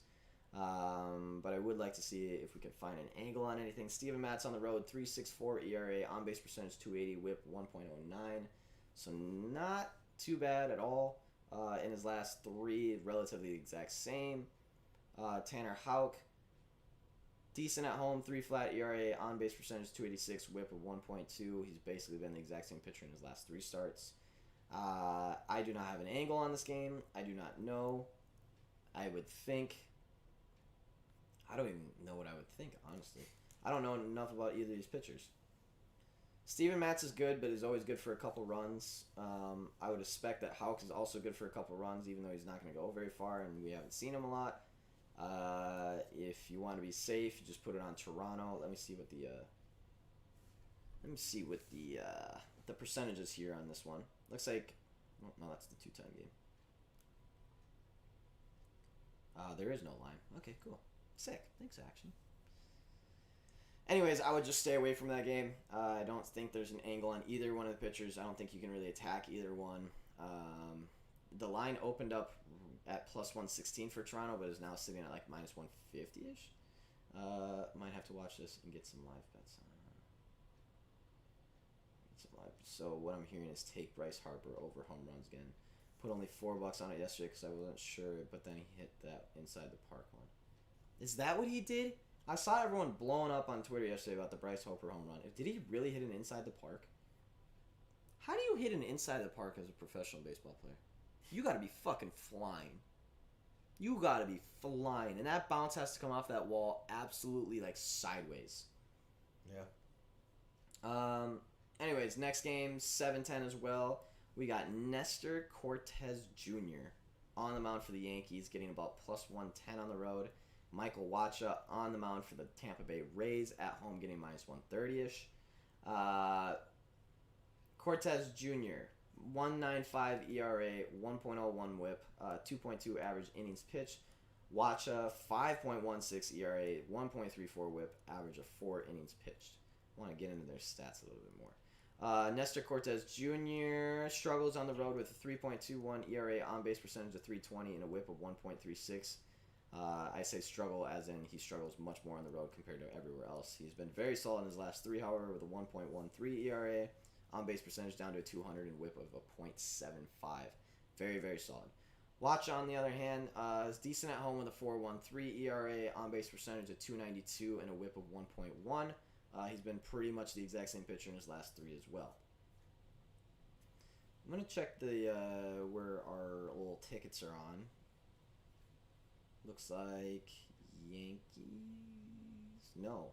Rays getting a little bit of public favoritism with 55% of tickets and 70% of money.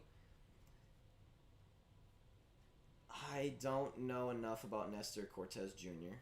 because it looks like he goes 1 to 3 innings, rarely gives up a run.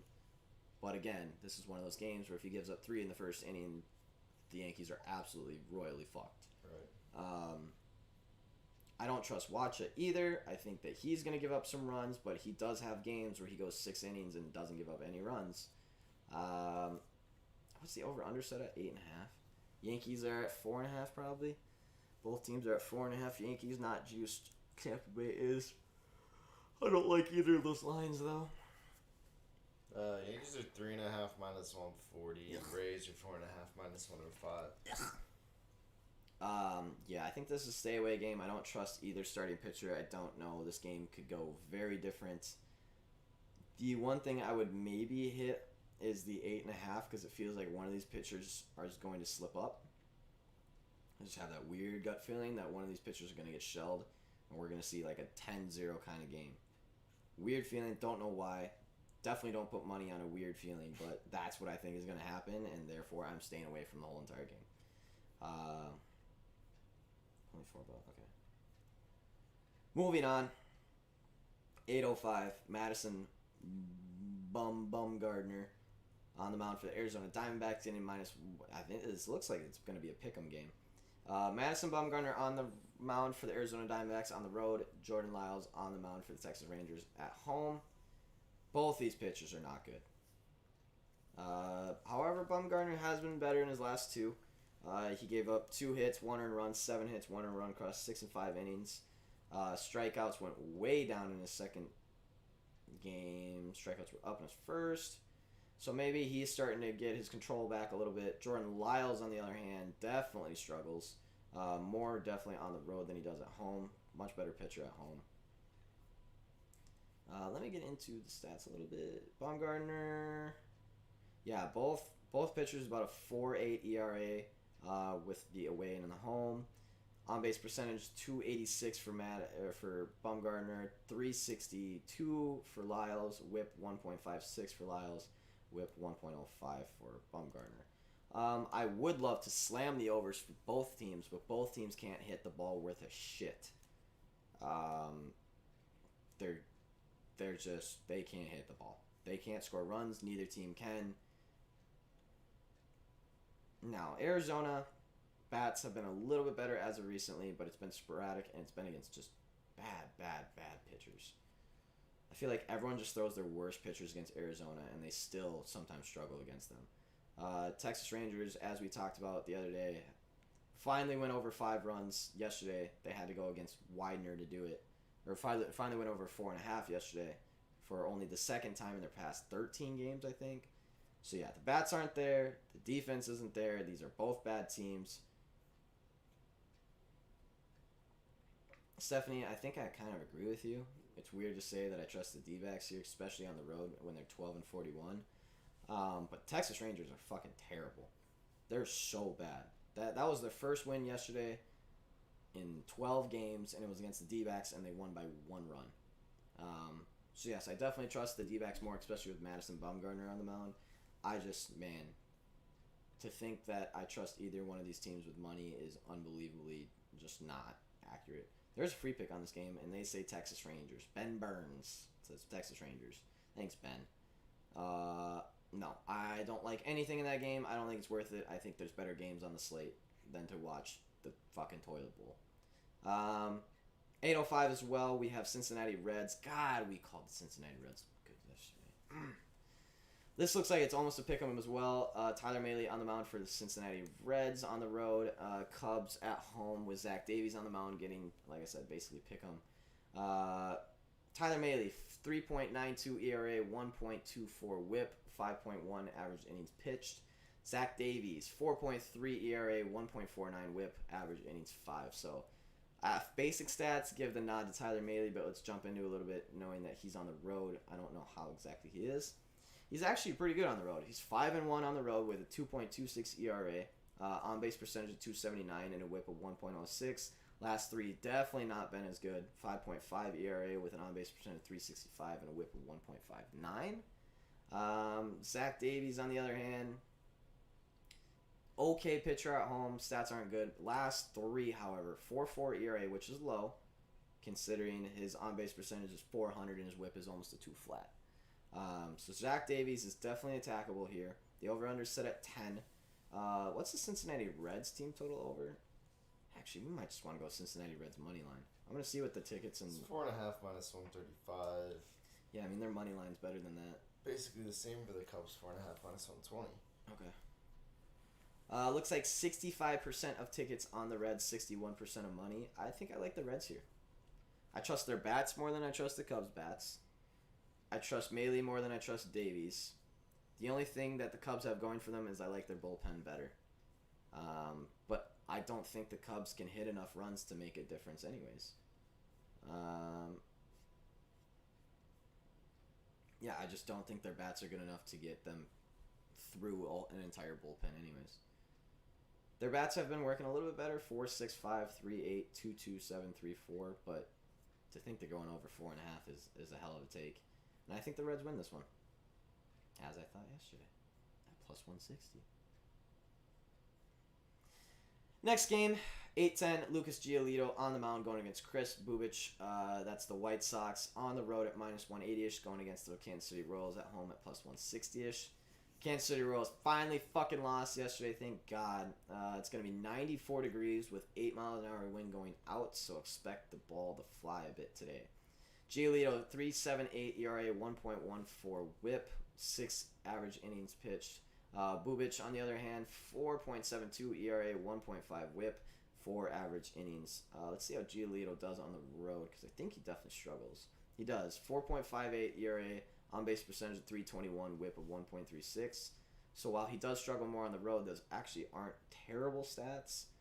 In his last three, he has been lights out with a 1.77 ERA, on-base percentage of 275, and a WHIP of 1.08. Very, very solid. Bubic, on the other hand, home pitcher, he's very solid, 3.07 ERA, on-base percentage goes a little bit up at 330, WHIP goes a little bit up at 1.4. Again, okay stats, nothing great, nothing bad. In his last three, however, he's been struggling much more. 7 flat ERA, on-base percentage of 4.22, and a WHIP of 1.81. I see that the over 10 is getting even money. I'm going to guess that the White Sox are sitting at 5.5. I don't know. I don't know if I want to lay 5.5 on the White Sox. I want to see if Bubic has pitched against the White Sox yet. I don't see anything off the top. I really think the White Sox will win here. Giolito is a much better pitcher than Bubic is, especially in his state that he's in currently. His form doesn't seem to be as good. I will check the tickets. It looks like 79% of tickets on the White Sox and only 61% of money, which means that everyone's parlaying the White Sox, unfortunately. The under has hit easily in these boys' last 5 head-to-head games. Interesting. And they weren't even at, what's it, at 10, right? Yeah. They weren't even at 10. We're talking under 6, under 8, under 8.5, under 9.5, under 9.5. Interesting. Under time. Under time, huh? Under time. All right, under 10. You heard Sean say it. Under 10. We love it. Yeah, Stephanie points out a good fact. When Braxton's not in the chat hanging out, it's because he knows Kansas City's about to get ruled. They are not live today. They are not live today. Not with this matchup. Oh. If you want to throw White Sox in the parlay and be like the rest of the public, I'm not going to tell you not to because that's probably what I would do too. 9:38, we have the Rockies against the Angels once again. The Rockies blew up the Angels yesterday. We have Chichi Gonzalez on the mound for the Colorado Rockies, plus 185. How old is Chichi Gonzalez? Because I have heard that name for fucking ever, it feels like. Chichi Gonzalez. I swear to God, this guy is so old. Nope, only 29. Never mind. Well, Maybe I just heard the word or the name Chichi Gonzalez, and it's just always stuck with me since he's been in the league because it's such a cool name. True. Anyways, Rockies on the road. Chichi Gonzalez on the mound, plus 185-ish. Angels with Andrew Heaney on the mound, getting minus 204-ish. Dude, give me the game total over again. Chichi Gonzalez is not a good pitcher, and neither is Andrew Heaney. Easy. Both bad pitchers. You talked about it yesterday. The overs get slammed in this park. Gets slammed with the Angels. Chichi Gonzalez, trust me, will give up plenty of runs. This is pretty simple here. You just put the over. Yep, the over is now 34-16 and 1 at the park in Anaheim, California. Both these teams will average a total that goes over the over. As for team totals, we're looking at 3.5 for the Rockies, minus 120. I would slam that too. And then 5.5 for the Angels, plus 105. Honestly, I would lay that too. Which I would stop? lay, dude. Honestly, attack this game. This game is perfect to attack. There's not many angles that go against the over. There's just not. Let me check. Hang on. Let me check tickets and money real quick. Make sure that we're just not doing everything that the public's doing because we know that doesn't work very well. Looks like the Angels are getting 71% of tickets, 67% of money. That really doesn't affect much. That means Angels would probably score if they're not getting 99%. The under-over, give me something nice. Beautiful. 67% of tickets on the over, but 88% of money on the under. Why? Come I don't on, know. guys. I don't know. It's probably because of the reverse bettors. They flip-flop. Under one game over the other next. Yeah, we take the Colorado Rockies team total over, take the That's a nice Angels team total over, Also take the pretty nice. game total over. There should be plenty of runs tonight. Plenty of runs from both pitchers should get shelled. Both bullpens are not good at all. Both teams' bats, 15th ranked offense of the Colorado Rockies, 10th ranked offense of the Angels, 26th ranked defense from the Angels, 23rd ranked defense from the Rockies. Strikeouts stay down on both teams, but strikeouts are up on the Colorado defense. Man, I just don't like. There is not one angle that I could be like, it's the under. These pitchers are gonna be good. These bats are not gonna work. Like, there is nothing. 81 degrees with a 9-mile-an-hour wind going straight the fuck out. Like, this game is attackable. Absolutely. What's the Rockies' first 5 team total over? Ooh. Stephanie's asking. Now you're speaking my language. We're looking at Rockies over 1.5 at minus 130. Beautiful. Good Take call, that Stephanie. too. Well Put done, that Stephanie. on the- Put that one on the there. thing. Put Dude, that with the the whole- rest of them. The whole VIP slate is just gonna be this game. It's gonna be like 6 every different over. picks of this game. I love this game. This game is super attackable. And after last night's events, I think it's even more attackable. Considering the game, the game ended 12-3 last night. Yep. Hey, Gomber is a good fucking pitcher. We need to put some respect on this man's name. True. He went 6 innings, 5 hits, 2 earned runs, 7 strikeouts yesterday. Let up a dinger to Ohtani, which, happens. Happens. Happens to a lot of people. True. We're slamming the shit out of the overs in this game. I can't wait for 9:38. Everyone better be tuning in. We're just hoping for fucking dinger after dinger after dinger tonight. We should live stream it. Just hope for dingers. Yeah. Let's see. And then we have Dodgers and Giants To finish out the day, Walker Buehler versus Anthony Desclafani. Just off the top with these two names, Desclafani normally struggles a little bit more against the Dodgers than he does anyone else. Mm-hmm. For some reason, the Dodgers have his number. Not by much, like, it's not a bunch. They won't get a bunch on him, but they will get some on him. Walker Buehler is a great pitcher, by the way. Both these guys are insane. The stats don't really matter. 2.31 ERA, 0.91 whip, 2.87 ERA, 1 flat whip. Just know that both pitchers are more than capable of throwing a shutout. Both pitchers are capable of giving up 1 or 2 runs, not much more than that. Just because it's Desclafani, I say that we should probably take the Dodgers here because they do, like I said, have his number a little bit. Let me check the money line tickets.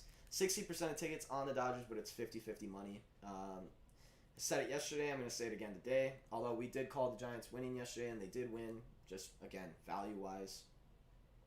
Again, the series is not worth betting on. It's just not. Yesterday's game ended 2-1. The Giants were down 1-0. They came back 1-2-1. That's how we literally called it to a T. That's how every game has gone. One team takes the lead, the other team comes back, and then we have no idea who's going to end up winning the game. These teams are very evenly matched, but again, if you get San Francisco at plus money at home with one of their aces on the mound, the value is there. I know Desclafani does get hit on by the Dodgers by a little bit, but it's like, man, it's still the Giants who have the best record in baseball at home getting plus money with an ace on the mound. True. I know Desclafani can get ripped apart by the Dodgers, but it's still just value. The value is there. I'd be running Giants again, but there's no way in hell I'm gonna lay it. But if that's my money, that's what I'm laying it. That was the last game of the day. So just to recap real quick, I'm leaning the St. Louis Cardinals in the first game of the day. For the Detroit Tigers Minnesota game, what did we say? Detroit Tigers team total over, right? Yeah. J.A. sucks. Toronto Blue Jays just take the money line. Mm-hmm. Houston and Seattle. We're playing the game total over on that? Yeah, we were playing game total over, and we were looking at just Houston to win. Yeah. Because they're just a better team. Padres, Oakland. I lean Padres. I don't know how comfortable I feel about that game at all. Chaminade has some good stuff. Blake Snell can get attacked, but I think it's just a stay away game, and I'd trust my money more with the Padres than I would the Oakland Athletics. Miami, Baltimore, I think we're just kind of all over the game on that one. I don't know. Both pitchers aren't very good, but the unders seem to hit like crazy. Maybe Marlins at like the value just because they're value wise and they're going against the Orioles. No. For plus 100. Phillies, Washington game, we just slam everything Phillies. If you want to put them in a parlay, go ahead. If you want to take the team total over, go ahead. If you want to take the game total over, go ahead because the Nats bats have been working. That's definitely an attackable game. The Milwaukee Pirates game, we do not have a second pitcher for the Pirates, so we don't know. Max Fried versus Tyler McGill, Atlanta versus New York. Max Fried is susceptible to getting hit. But I don't like either of those teams. I don't like betting on them. Atlanta Braves team total over is pretty juiced, but it's very low. I think that was the 3.5 juiced. I would expect them to hit over 3.5, but I don't trust it against Tyler McGill. Toronto Boston game 2, just stay away from it. I hate game 2s of doubleheaders. They don't make any sense. Yankees Tampa Bay, don't know enough about either pitcher. Just don't like the game in general. Arizona Diamondbacks, Texas, don't bet on it. It's the shit bowl. It's the toilet bowl. It's the... Yeah. Just don't bet on that one. Bad pitchers, bad teams. No one knows what the fuck's going to happen. Cincinnati Reds versus Cubbies. I think as a pick'em, I would just take the Cincinnati Reds here. I like Tyler Mahle more than I like Zach Davies. I like Cincinnati Reds bats more than I like the Cubbies bats. The only thing I'm worried about is the bullpens, but I don't think the Cubs bats are good enough to even lay into the Cincinnati Reds bullpen. White Sox, Kansas City. I think you can just throw White Sox in a parlay. I know it's what the rest of the public is doing, but there really is no good line for that game. White Sox team total over is over 5.5. I don't see them automatically hitting that. Kansas City Royals team total over is 4.5. I don't automatically see them hitting that too. Both are way too juiced. The game total over is at 10. Sean said that the unders keep hitting in this series. So, man, I just really don't know what to do. If you want to lay the under, it seems like it's been happening a lot, and I do trust Lucas Giolito, not so much on the road. I definitely don't trust Bubic, but he can have good games if he finds his control. 9:38 is probably our favorite game of the day. I think probably the Phillies game and this game are our two most attackable games with the pitchers that we have. Again, slam every over you can, every first 5 over that you can for the Rockies, every race to runs, amount of runs. This game is way too low to be set at 9. It should have came out at least 10 and a half with Chichi and Andrew Heaney. Both pitchers are attackable. Also, we kind of went past this, but good value on the Colorado Rockies. True. I know Chichi Gonzalez isn't a great pitcher, but neither is Andrew Heaney, and at plus 185. Like, I know the Angels are a better team, but the Rockies have been showing that They just stomped them yesterday. they fucking pissed on them. And on the road where they're not as good. Also, I don't think that's a relevant stat anymore. Yeah, they've been winning more and more games on the road. And then the last game of the day, take the Giants. I'm literally 50-50 on this. 50% of me says take the Giants because they're the home team, best record in the MLB at plus 115. Anytime you get them at plus money at home, take them. But the other part of me knows that Anthony DeSclafani does struggle against the Dodgers. He probably will give up 2 or 3 earned runs, which isn't a lot, but that's enough to win one of these games in this series. With the pitchers that these two teams have, the winner was 2-1 yesterday, so I think 3 or 4 runs definitely wins this game. And if DeSclafani does get ripped apart a little bit in the beginning, they will lose. But again, the value is just too good. Let's see. What do we got from A? We were just talking about that, Braxton. We need to get 8 people to unsub to this channel to get them back to 69 subs. The fact that they didn't do a giveaway at 69 subs is disgraceful. For real stuff, is Eric trying to get slept? I bet Sean was defending my honor, though. It's okay. Oh, I was worried he wasn't going to come in. I was worried we weren't going to get a full dosage of Also, are we able to... Because Braxton did DM me on Twitter and say, hey, if you guys run late, I could jump in. Also, if you didn't see the breaking news, Jason also tweeted at us. Lamar Jackson did test positive for COVID. Oh, yeah. He's, Yes, positive COVID-19 test. Not protocol, nothing like that. He's actually tested positive for the vid. Wonder if Was the he Ravens vaccinated? are the team that doesn't want to do it. Was he vaccinated? Who knows? It doesn't matter, apparently. I guess not. It's funny, though, because I feel like when they're not vaccinated, they say, oh, they got COVID. When they are vaccinated, they say, player, even though he got vaccinated, tested positive for COVID. So I wonder if he's not, because I feel like it would have been like, Lamar Jackson, even though, because remember when Chris Paul went into protocol? Yeah. Everyone was freaking out, because like, oh my god, he had the vaccine, though. Like, he had his vaccine. Yeah. So I think if they do have their vaccine, they're very quick to say it. Like, oh, vaccinated player still gets COVID. That's true. He did get it in November. I forgot about that. The whole Ravens team got it in November. Dude, that was such That was such a shitty deal. The fact that the Steelers had to like play their game, literally like the week before with all their COVID stuff, and then like 2 weeks later, the Ravens' whole team is hurt, and then they move the game. And it's like, or whole team is on COVID protocol, and then they move the game. And ended up not doing anything anyways because they only had half their starters for that. Remember RG3 starting that game? Yeah. And then Trace McSorley. Oh my god. Yep. Because RG3 went to protocol or hurt or protocol. Yeah. I think he got hurt during the game. I believe. That was a crazy. And then game. Trace McSorley. And they almost still won. And Trace McSorley got hurt, I think, too, later on. Did he? And then maybe they went back to him. It was weird. I remember it was like a 10.5 point spread, and I don't think they covered. Because that was when Pittsburgh offense was at like the epitome of the worst. I think it was like a 14-3 game. Braxton needs to jump on the show just so I can mess with him about the Rose. You can't just go slapping Dude, people. they made Denver look like a bunch of clowns. But do you know what? The only thing that game did for me, where whatever that guy's name was. What was his name? The guy that the coach Kendall Fulton. Kevin. It was like Broncos wide receiver that had to play QB. Because what was he? He was a backup wide receiver. He was a practice squad. receiver. Kendall Hinton. Oh, I was close. You were really close. Yeah, the only thing that did for me was, like, looking at that game, he almost outplayed Taysom Hill, because that was also a game where Taysom Hill was starting at quarterback for the Saints. Yep. And they had eerily similar stat lines. Yeah. Did Kendall complete a pass? I don't think he did, right? I think he was 1 of 9. 1 of 9. If I remember so Broncos, Saints. I won so much money off that game. I won so much money off that game.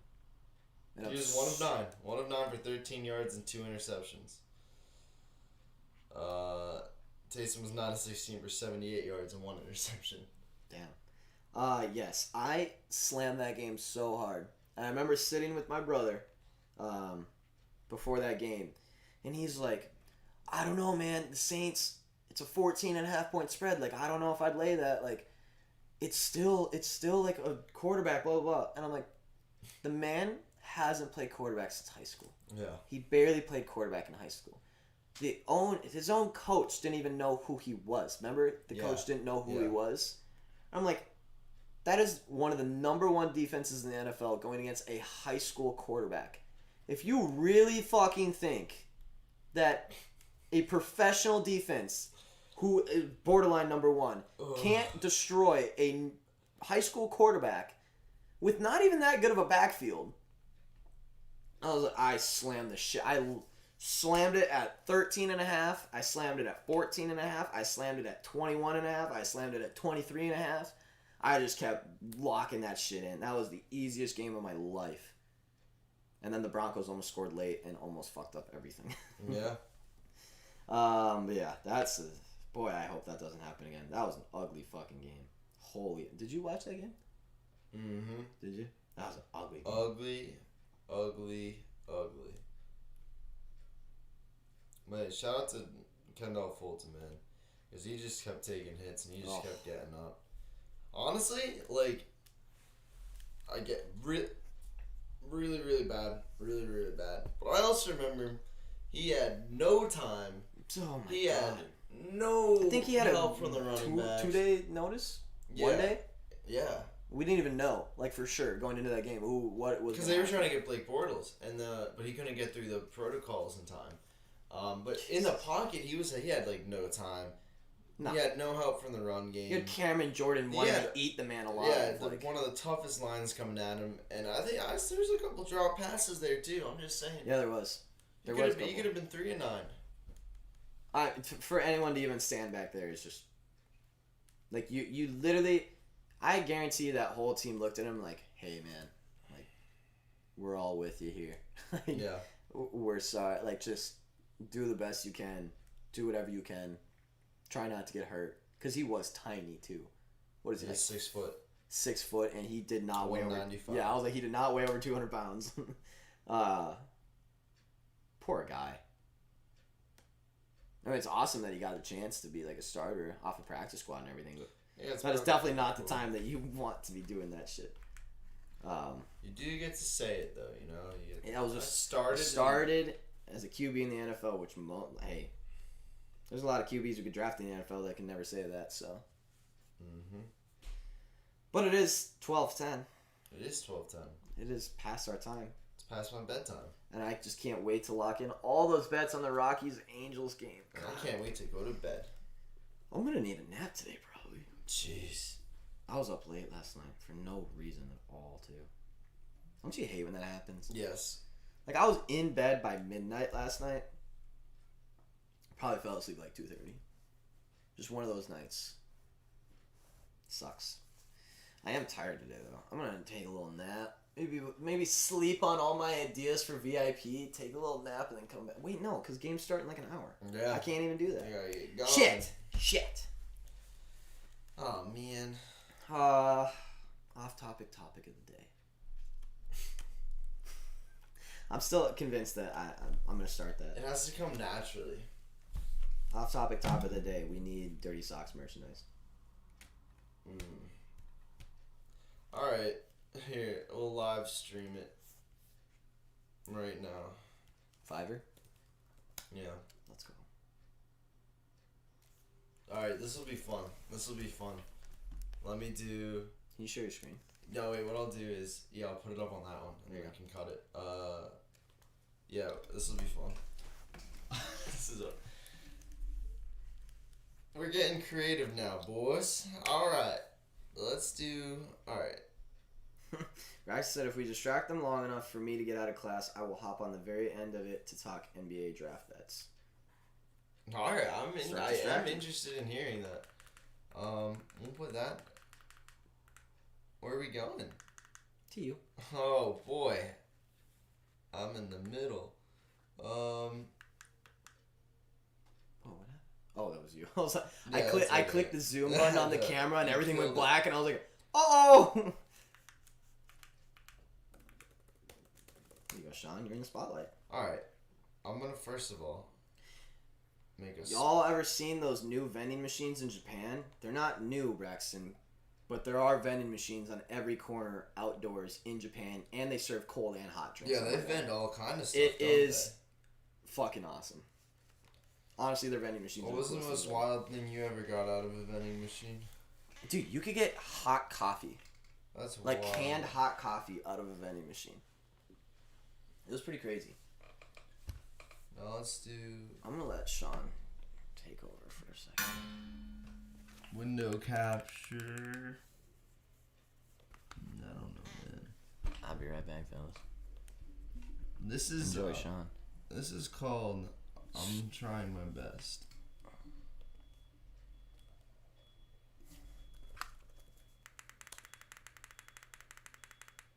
Hate.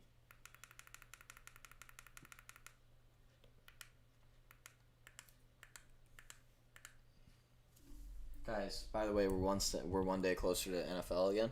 Mm-hmm. Just wanted to throw that out there. As we move forward. Getting Eric to talk about Japan is great. Listen, I was there for a whole 4 months. I'm basically a citizen. I don't know what else much to say. I heard the food in Japan sucks. You are correct. The food in Japan does suck. Really? Yeah. It's all white I rice. guess you've never It's really heard all- of Japanese food. Yeah, dude, it's all white rice. It's just everything is with plain white rice, and also udon noodles are the nastiest things ever. Remember, I'm a big texture guy. I've never experienced a noodle that feels like a booger so much in my entire lifetime. Like you're just slurping down boogers. That's nasty, dude. No, but Matt Ryan is not better than Kirk Cousins. You shut your filthy whore mouth.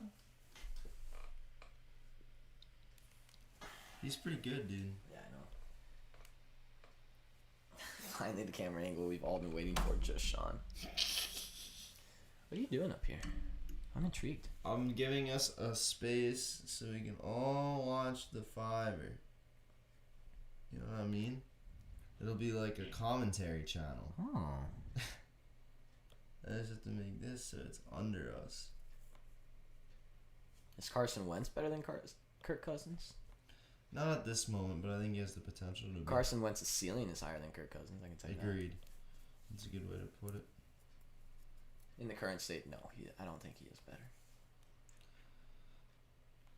I would be more confident right now with Kirk Cousins as my quarterback. However, You mean because he's put together 3 top 7 seasons in a row? well, Carson Wentz managed to put together 3 good seasons in far less years. This is true. All right. Here is this, and then you go beep boop boop boop boop Fiverr.com. We're gonna find someone. Find the perfect We're freelance gonna find services someone for to your business. illustrate a picture of dirty socks. So I don't want to hear it. We're doing the We're doing the merch. All right. I'm gonna say, what kind of vibe? Like a cartoony type guy. Yeah, it's definitely got to be a cartoon. Like It's a cartoon guy. So like let's say cartoon logo. I'm gonna start naming all of our parlays. It'd be fun. Yeah, we're gonna get a couple good ones out here. Okay, cartoon logo. Oh, this bunny's pretty sweet. I'm not gonna lie, that bunny's tough. I don't like the chef, so we're not using his.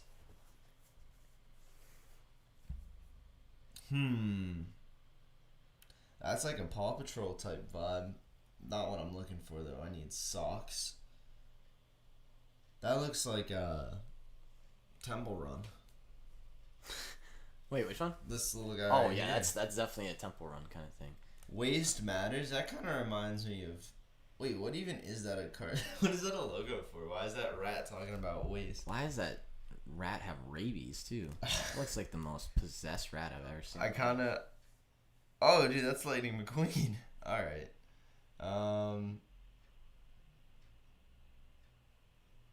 Pinata. I don't know, man. I definitely don't want anime style. Fuck that. No. Can't have an anime sock. Is that PewDiePie? What's the left one with the guy there? This guy? Yeah. Bro. That guy stinks. Hey, right, I forgot. This has got to be True Fiber. Oh yeah. I'm not paying more than $6. Here we go. Nice. I like the Brad one right off the rip. Dude, I like this snail with wheels. Ooh yeah. Snail with wheels. I like that. That's a good one. Go Guppy. Wow, that guy's got a lot of work he's done. All right. Oh, what about he does mascot? What about Shottle? Bottom left. Basic, standard. Oh, dude, we only need the basic. Shot.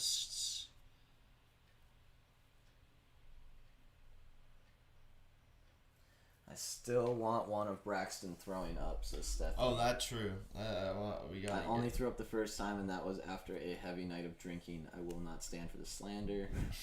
God, I wish I could hear this right now. Everyone talk as much shit about Braxton as possible.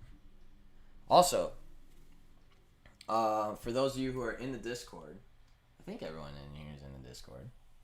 Eventually, when we get our actual studio set up, we're gonna have our Discord set up so that someone could pop in, say a few words, get a hot take from one of the fellas one of these days. One that's not named Braxton.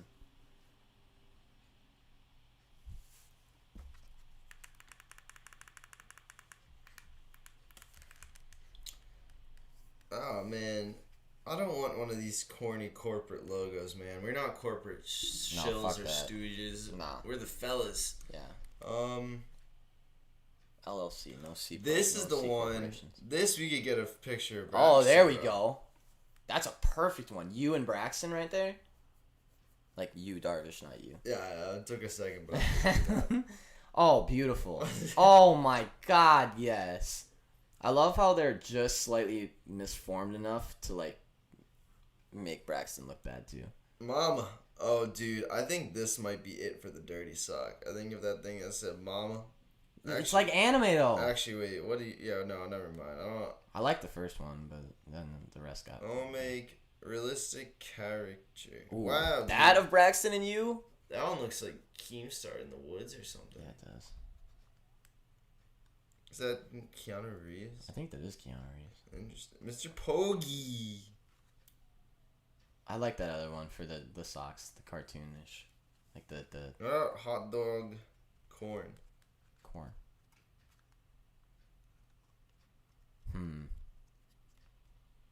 You gotta make a decision, bro. Cause like it could be a sock and it says sock or it's dirty socks. This is true. Could do that. Eichel to Vegas is officially dead.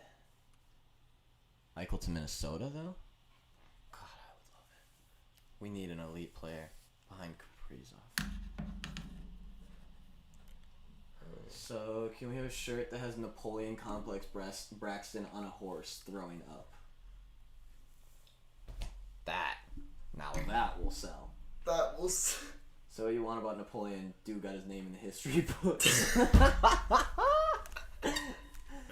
Eichel the Vegas is officially dead. The point is, I'm trying to cement you into the fella's history as well. Alright.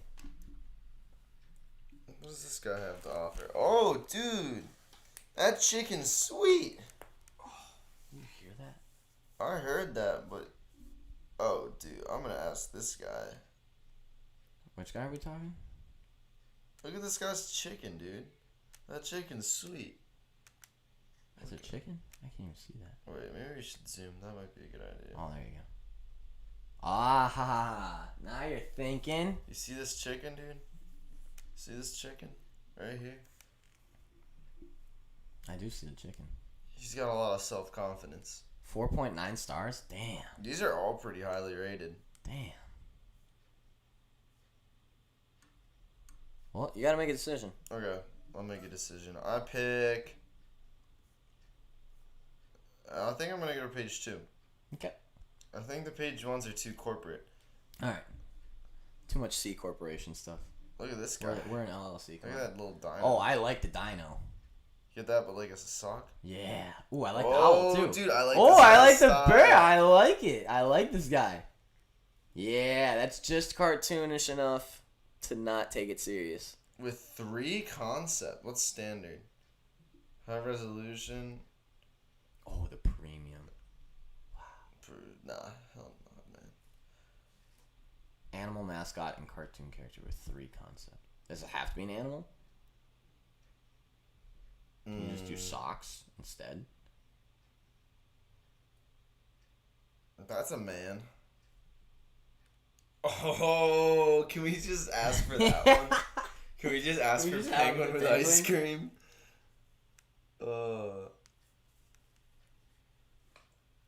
I prefer more of a Charlie Kelly comparison though. Maybe one of Sean and I drinking paint with Eric stuck in a glue trap. On my paint can it says the Royals are live. They weren't live yesterday. You keep going back to the leprechaun. I love it. That would be, dude. That's besides the point. On that'd be Sean's funny. paint can, it can say toe guy.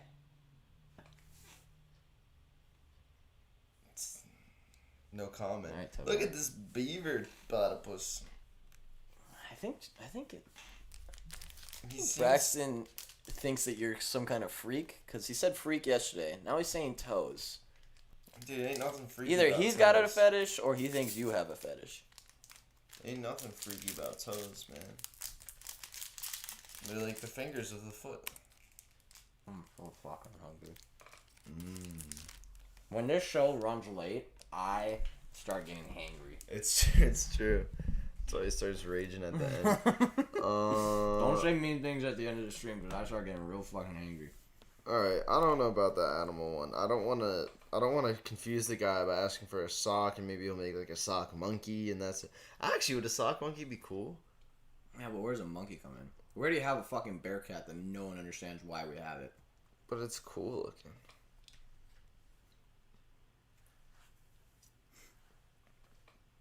What about this guy?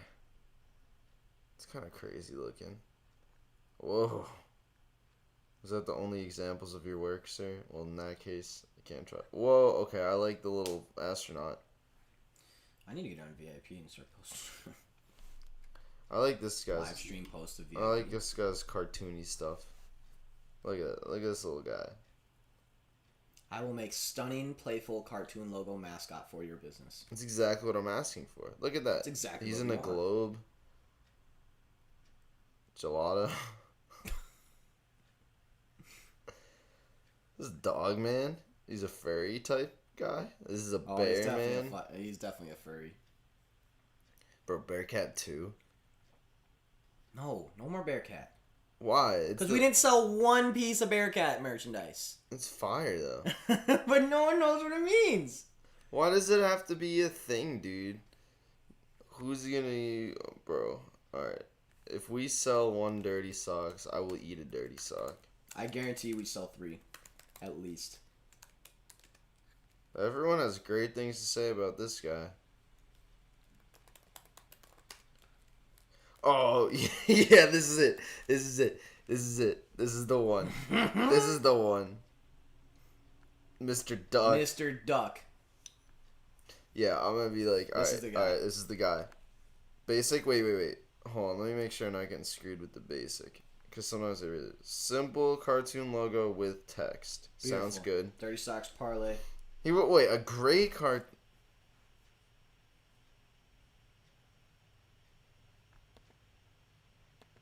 Simple, great. And that's just the source. I don't want the platinum. I think if I just tell him what I want, I don't. If he's like, bro, sorry, that's just I don't need the source file either. I can figure that out myself. Oh, bro, hold on. Can't look at my payment info. Oh, yeah. Mini corn dogs in the air fryer are amazing. I know because I steal some from my sons. Air fryers I feel like are the move. We have what, 3 air fryers downstairs, Yeah. and I have never used one before. I feel like I probably should, cause man, I see a lot of people talking about them. Yeah, I don't know. I'm just a greasy boy, so I like greasy foods, and air fryers don't do it. This is fair. That was me logging into the Fiverr. I was like, what the hell? Alright. Payment set.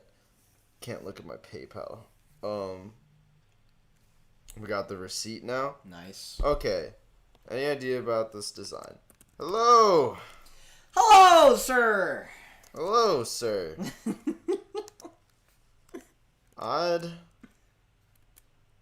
like a design of 2 cartoon characters. Who's the Rockies Of team to the socks. Dude, I'm doing something pretty important right now. Stephanie, what was the? I got it. No socks. One of the socks should be red, and the other should be white. She's just telling them that it's the White Sox and the Red Sox. Nope. No. Okay. They should be a little bit grimy, Dirty. as they are dirty socks. For the text, I'd like it to say, We need to spell socks S-O-X, right? yeah, Okay. dirty socks. Sample image, Dirty Socks parlay. Dirty Socks. I think it's dirty socks. What do we think, guys? Dirty Socks parlay or Dirty Socks?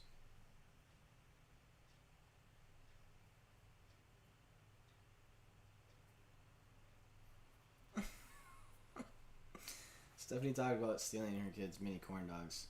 That's only fair. Your kid owes you his life. The least he can do is offer you some breaded meats. I did have a dream about dirty socks.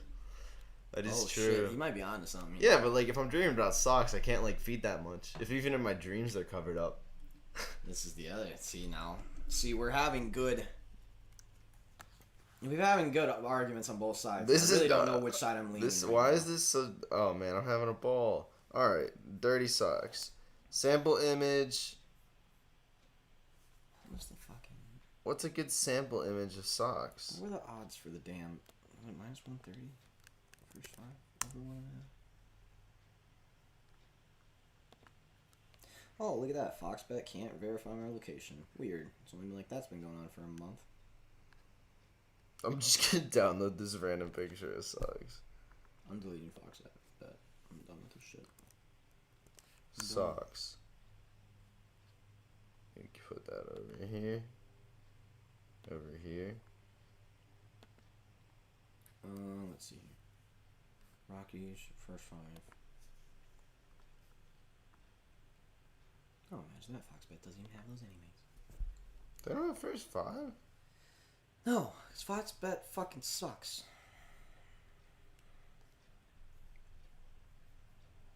Dirty Socks sounds great. Okay, so just Dirty Socks. Yeah. I think parlay it restricts it. We can have something on the back. Nah. This is a front type. Not even little fellas in the back. Oh, hey, we could do the little HF thing. Little H. I like Make this a one. yeah. I like that. I do like that little Make logo. make one Also, sock. get your professional gambler shirts. Come on, guys.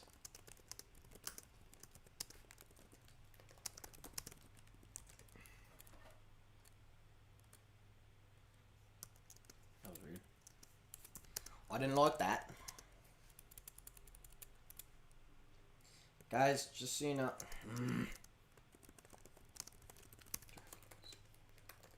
See, I don't know how to reference these socks.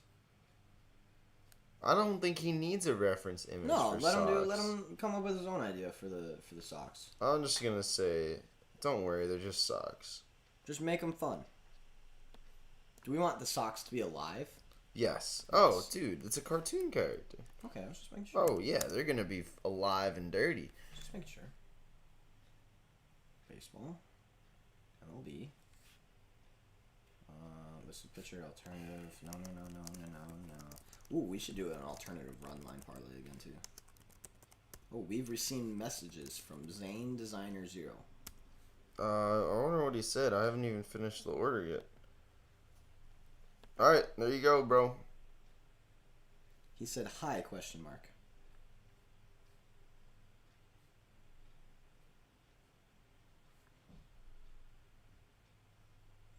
He said, hi, question mark. I don't know. Why is it a question? Hi? It's like, dude, Hello? it took me like 5 minutes to write out what I wanted. Jeez. Hello? Alright. I won't. Zane Designer is just a snappy, quick worker. I guess. Holy shit, he's on top of it immediately. Now I need one. Alright, now I'm gonna go to YouTube and find. First five Colorado Rockies.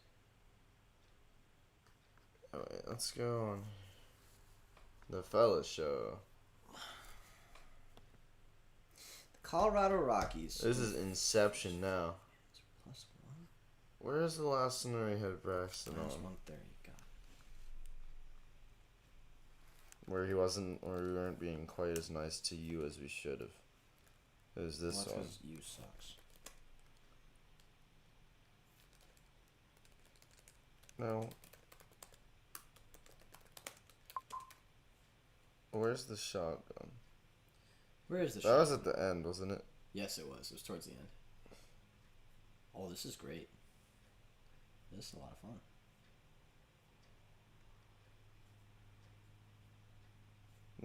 Is that a shotgun I see?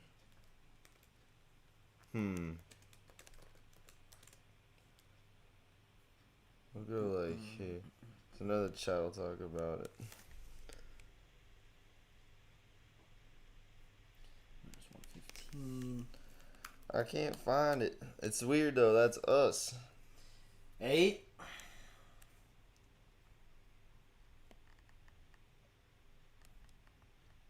Where's the beer? Is it like in the middle of the bets? Or was this the one where we challenged it?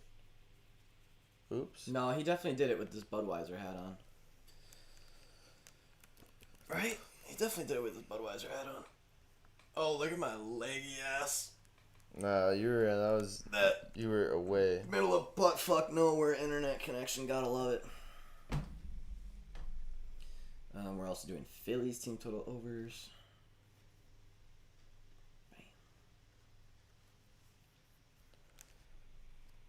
Is it this one? Phillies over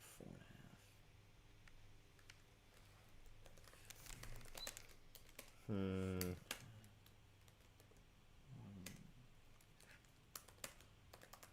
No, that's just a 1 unit. I wonder what day that was. It was definitely one of the days I was up north. I remember that. Maybe it was the first day? There was only 2 days that I did the show from up there, right? Looks like 3 potentially.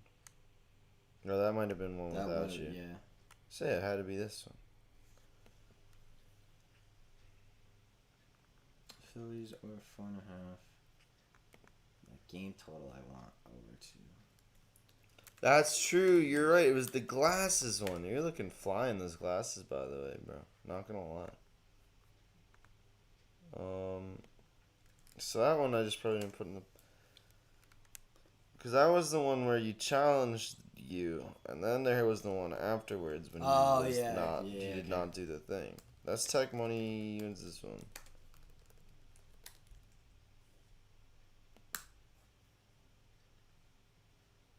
Should I just put all my fucking leans on VIP? It was a Thursday, right? It was during the Mets, I think. I think I had glasses on during it. I was wearing a white shirt. Yeah.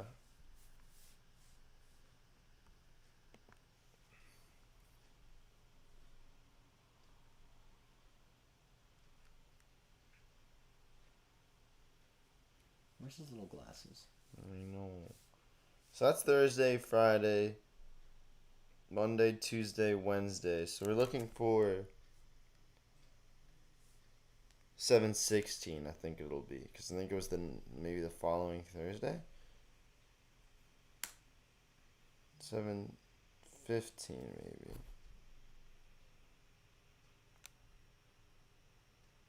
Oh, same designer messages. What did he say? He didn't say hi this time. He said, "Thanks for your order." Alright, sweet. That means he's cool with it. Man, I don't know what to do. Can't find it. Do we ever upload it? It was a live stream. Oh, so it should be there. Oh, Tigers. 8. Oh, was it the Tuesday? So that's Friday. Monday. Tuesday. Wednesday. Tuesday. Wednesday.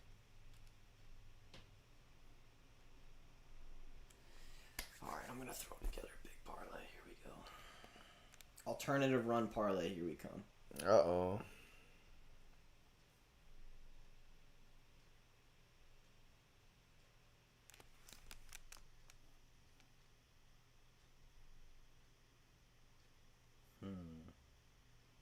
I'm not gonna do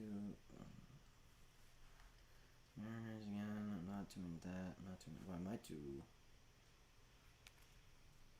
the Marlins because I don't think the Marlins will lose by an overwhelming amount.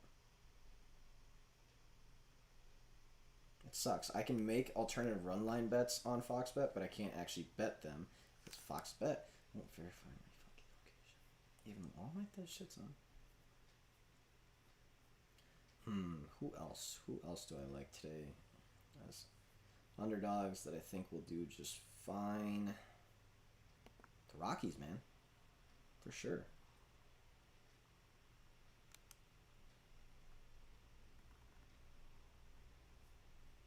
Rockies plus 3.5. Damn.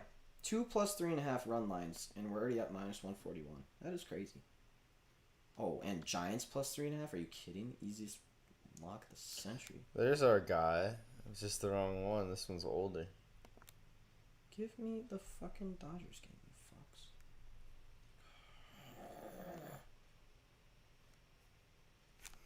I hate this damn. What? I can't find it. It's got to be after hat one. Oh, Detroit plus 3.5. Easy money.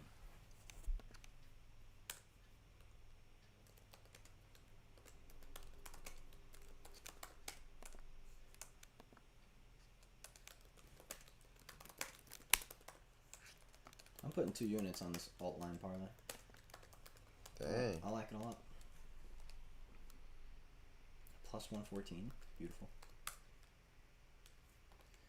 Tigers plus 3.5. Lock. Oh, Flyers got a new goalie. Martin Jones. Martin. Came from Sharks. Sharks are. Rockies plus 3.5. Lock. Marlins plus 3.5. Easy. Sharks have gills. What? Sharks? You sure? They have gills. That's how they breathe. You sure? Mm-hmm. You backed up by science, or you're just going out on a limb? Gonna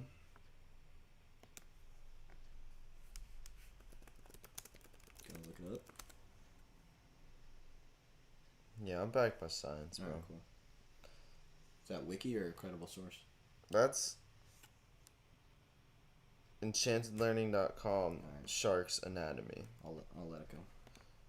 Alright, fellas. I'm gonna find that later. We need food. Yeah. How is there 5?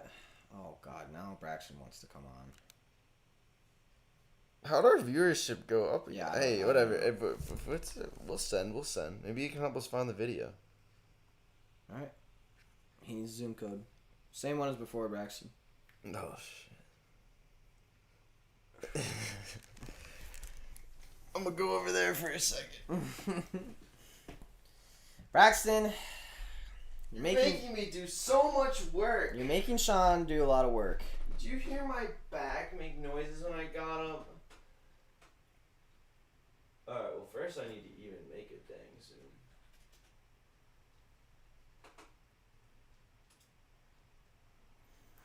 I want to throw the Reds in a parlay really bad. Should we just leave it at Blue Jays and Phillies? I feel like we should just leave it at Blue Jays and Phillies, fellas. It's fine. But what do I call Blue Jays and Phillies? What is a Philly? Dude, are you kidding me right now? You can't ask that. Well, I know it's a female horse, but their logo is a damn bell. You just aren't allowed to. You just don't. And your mascot just looks like a crackhead. Dude, It's everyone just loves resembling the of the city, but it's fine. Everyone loves the fanatic. No. Philadelphia loves the Fanatic. Dude, what? Who? What? Oh, you think you're better than me? Cause twins? No, I don't even think we have a mascot. Was it just a pair of siblings who were born on the same day? Congrats, bro. No, it's a bear. Well, that's even less cool than actual twins. This is weird. It just says my name. How do I? Oh. Well, you're still there. We'll leave you there. Look at little Eric on the couch. Hey. That's me.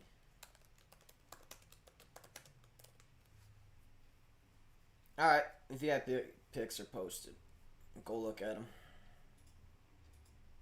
They're all posted. Boy, we are attacking the shit out of that Rockies and Angels game. Yikes! I do love the bets, though.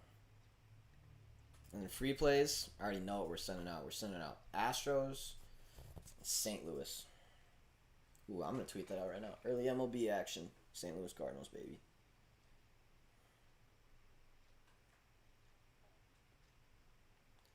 Fellas, early MLB action. Cardinals money line, baby.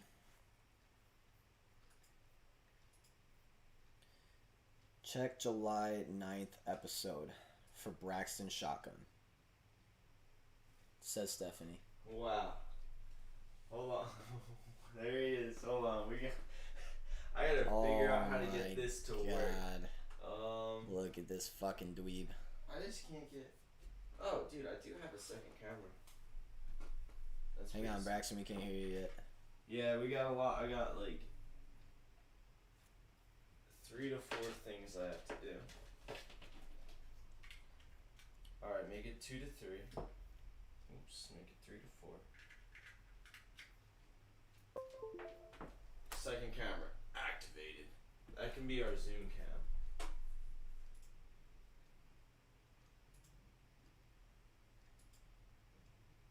Let's go. Can we hear Now that's step 2. him?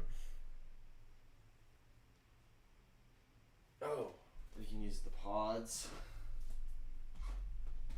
Actually, that one's putting out the speakers. Step 2. Give him some water. Yeah. There we go.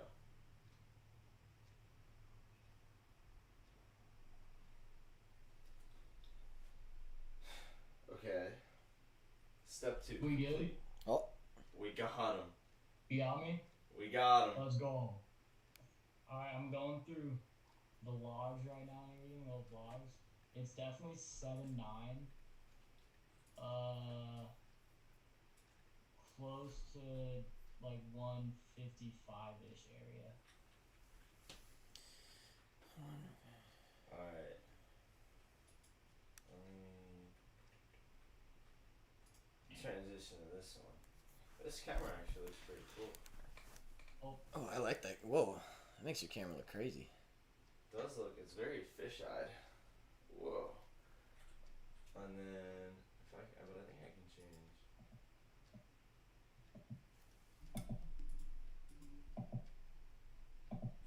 I, dude, I have no idea. This is a. alright, I found it. It's the 7-9 showed about 157.42. Okay, All right. good enough. Sweet. I'm gonna find a nice guy he'll do you good. Someone that'll really make a beautiful artwork. 7, 9, Love to hear that. This is. Well, this will be good to have for the future. Boy, is this. 7-9 daily sports picks. 157. Are you talking right now? Come on, man. This Mahomes jersey is a beauty. Shut up, bitch. How dare you? Oh, I see it. I'm watching Braxton Shotgun at the moment Let's go. with his "Be Nice to You" shirt. I watched that shirt the other day, and it's just a white T-shirt again. That's because you shouldn't have been nice to you. There you Hey, go. He made you shot. It's amazing you're still nice to that guy after what he made you do. Dude, be nice to you, man. That's just all it is right there. All right, Braxton.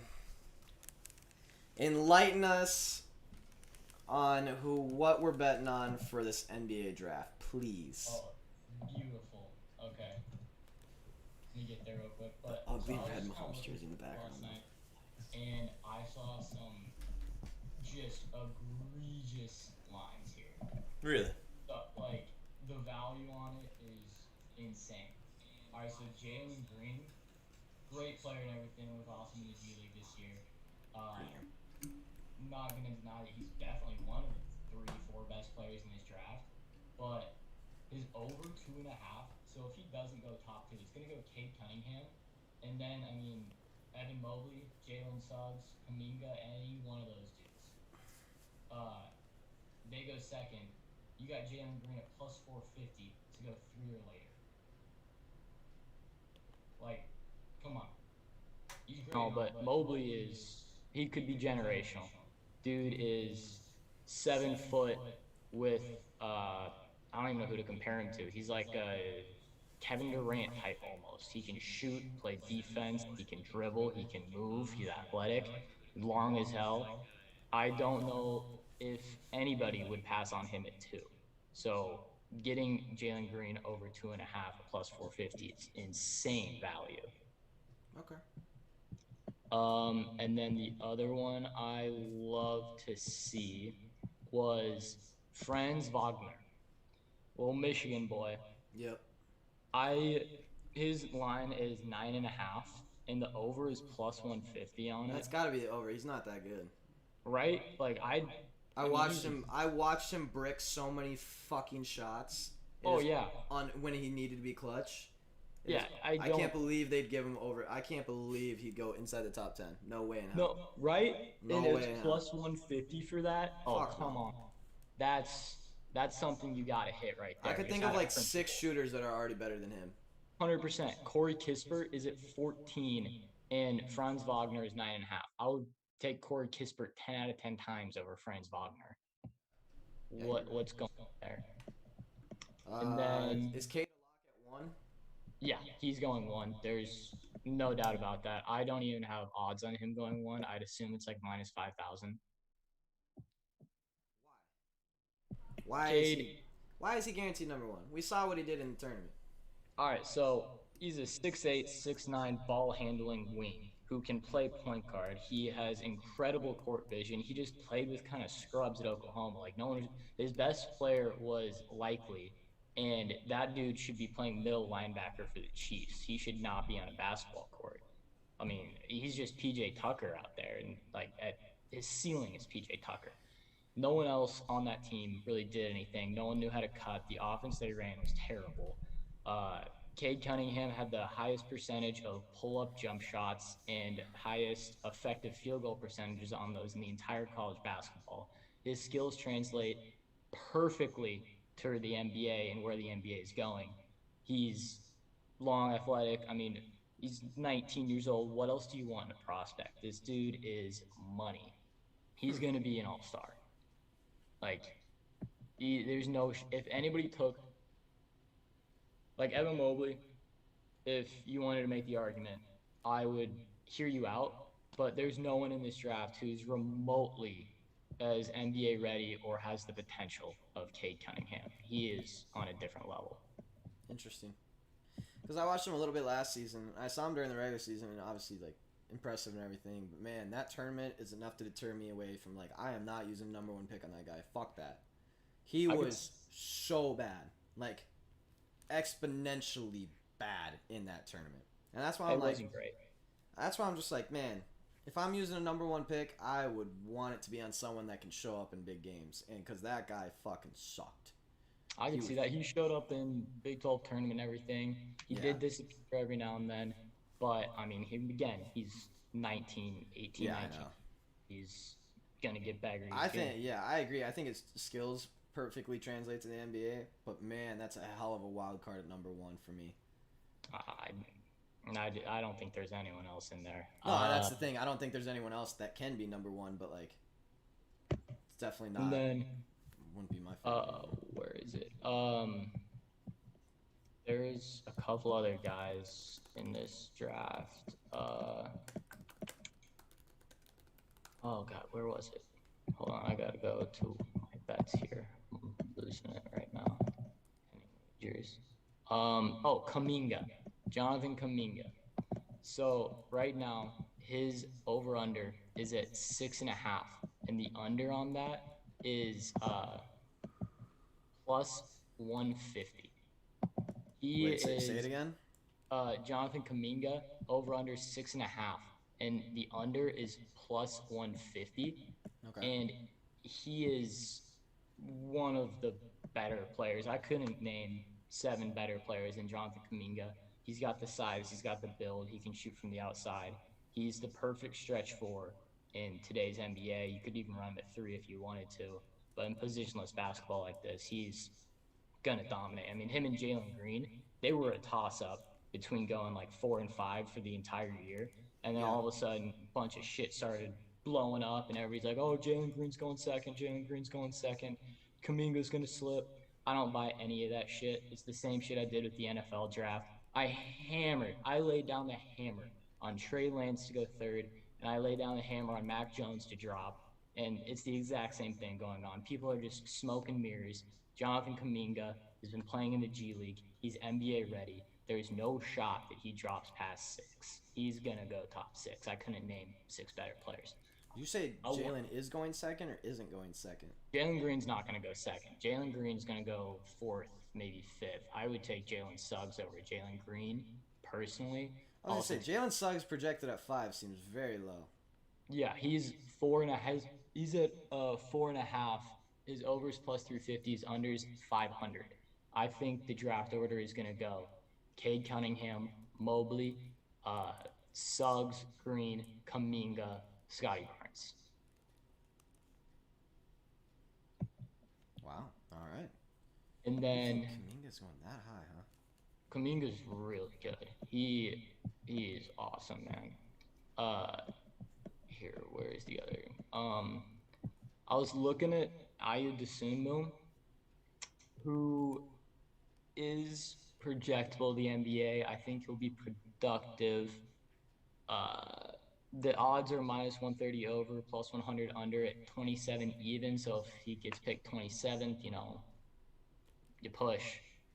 I have been looking at that under just because of the production of older college guards in the NBA recently, like a Jalen Brunson, guys like that, who they're not going to be stars, but at 27, like that area, those teams really aren't looking for future all stars. They're looking for guys who can come in, fill roster spots right away, be productive. Another one, Devontae Graham. He went around that area.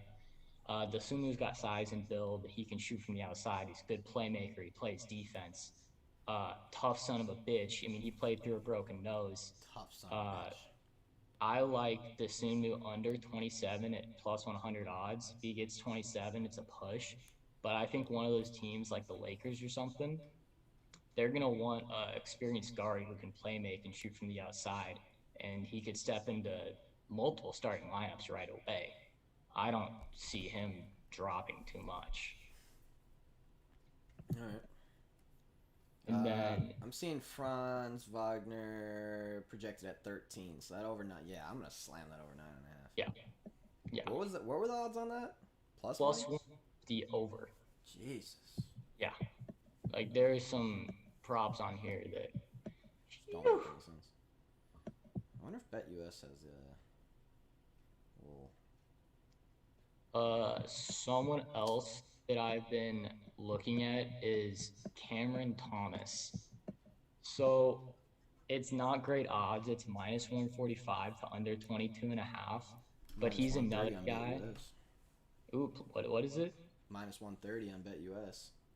That's much better. I would is much better. probably hit it at minus 130. Over 9.5 Franz Wagner on BetUS is plus 145. Still taking that, 100%. Yeah, I'm slamming that. But yeah, I'm really mad I don't have Nemes Queta. He's a big guy from Utah State.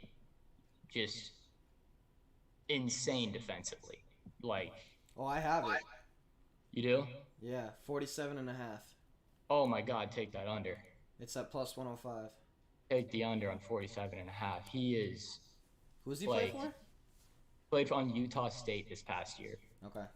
7 foot, at least like a 7'8" wingspan. Dude's arms are ridiculous. Actually, I don't know if he's 7 foot. He's shorter than that, but his arms are incredibly long. He's really athletic.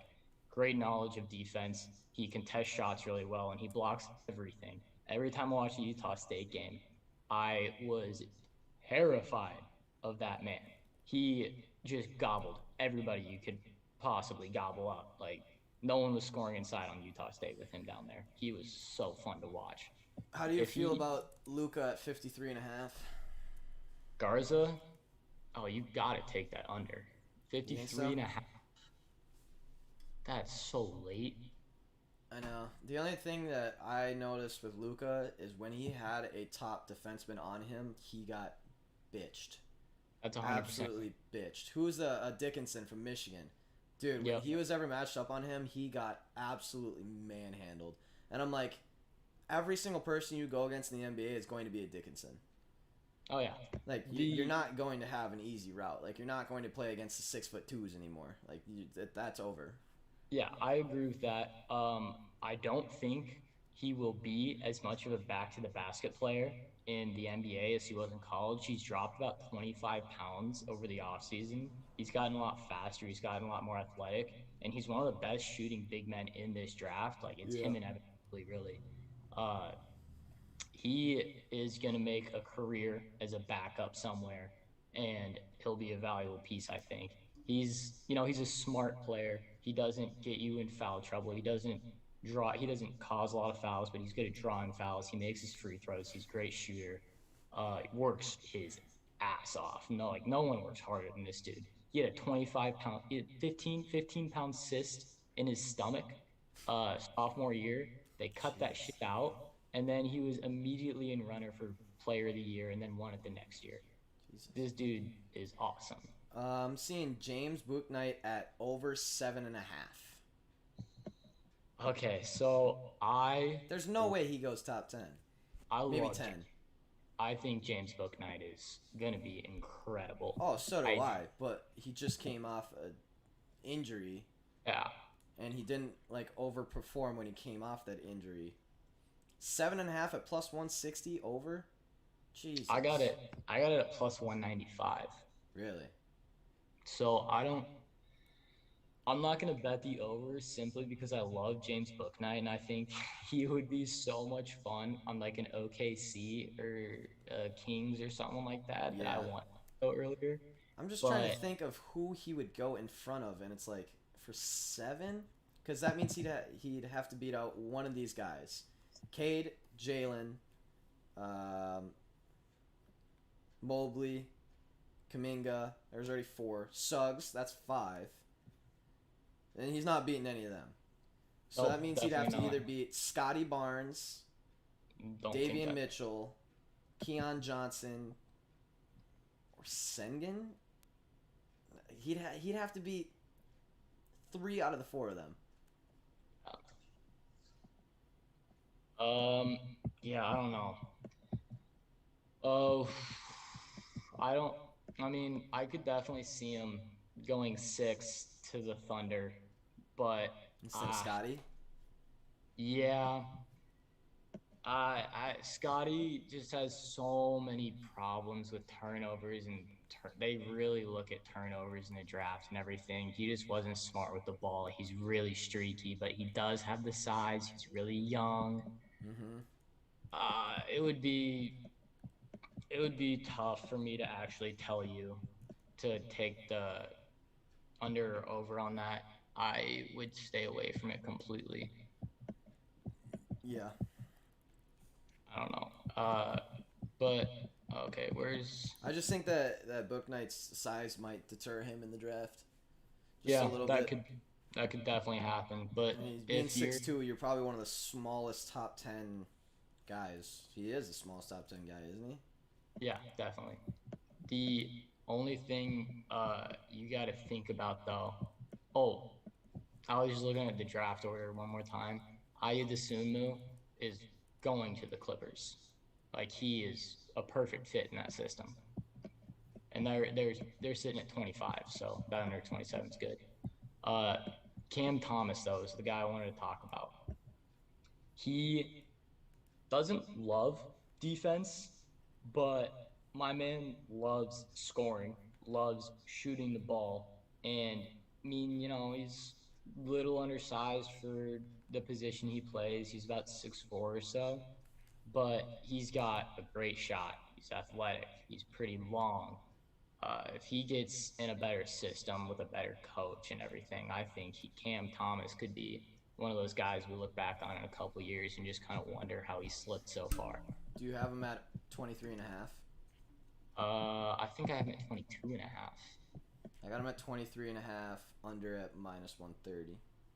I have him 22 and a half under minus 145. So if you have 23 and a half, I would take that under. Damn, that's a good line. Hmm. I think I am smashing Franz Wagner over at plus 145. That's ridiculous. There's no way he goes to top 10. Let's see here. Keon Johnson, I have him at 12 and a half. Over is minus 170, under is plus 140. He is a guy that NBA scouts probably have fallen in love with just because, what, did he set the record for highest standing vert jump ever? Like, Is and he that can him? shoot. Yeah, I think so. And he can shoot. I think it's 12 and a half is a little early for me. I wouldn't personally take him that early. But there's just like the Raiders, you know, I'm comparing drafts kind of here. The Raiders will take speed no matter what. They will go all athleticism. They will look at that 100%, 10 times out of 10. And Keon Johnson is that type of guy. So if there's any team up there, like top 12 or so, let me look at this draft order real quick. The Spurs, no. Hornets, no. Grizzlies, no. No, The I don't Kings, think the there's Kings might pull it. Kings. I don't know.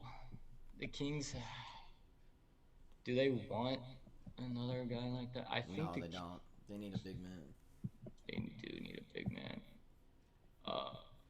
That'd be the think, one spot that I'd be nervous that Franz Wagner could get.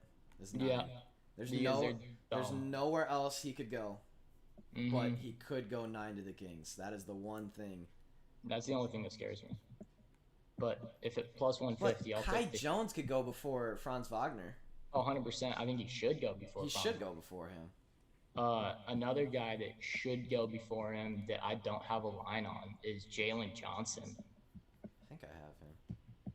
What's I his have line? hey, shout out to BetUS because I think I have like every single person in the top 50. That's so money. Wait, sorry, who was it? Jalen Johnson.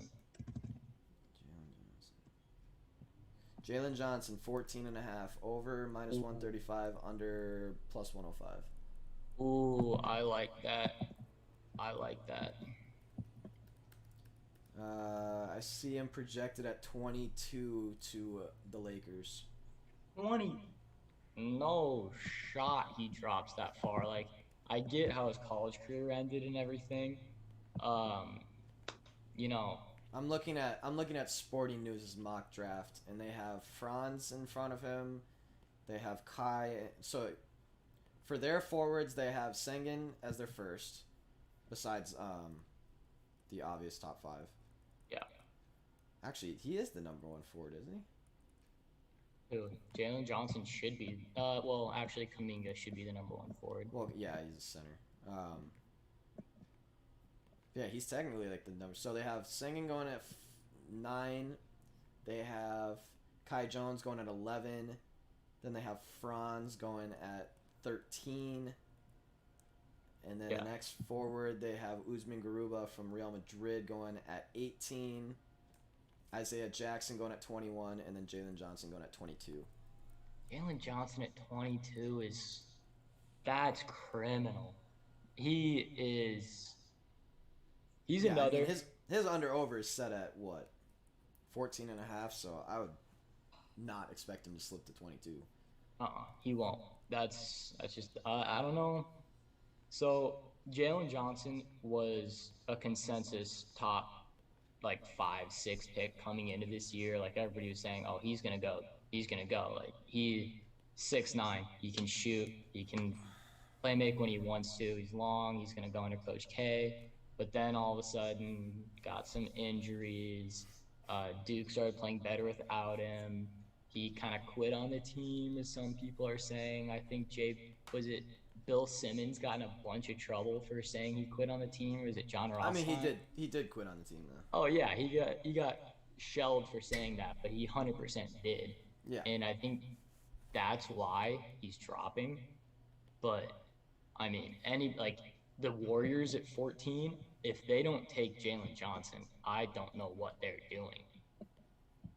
Dude, the Warriors are gonna be so good. It's gonna be so Yeah. annoying again. Yeah, they're gonna be nasty. Another guy I want to look at. What's your Chris Duarte props?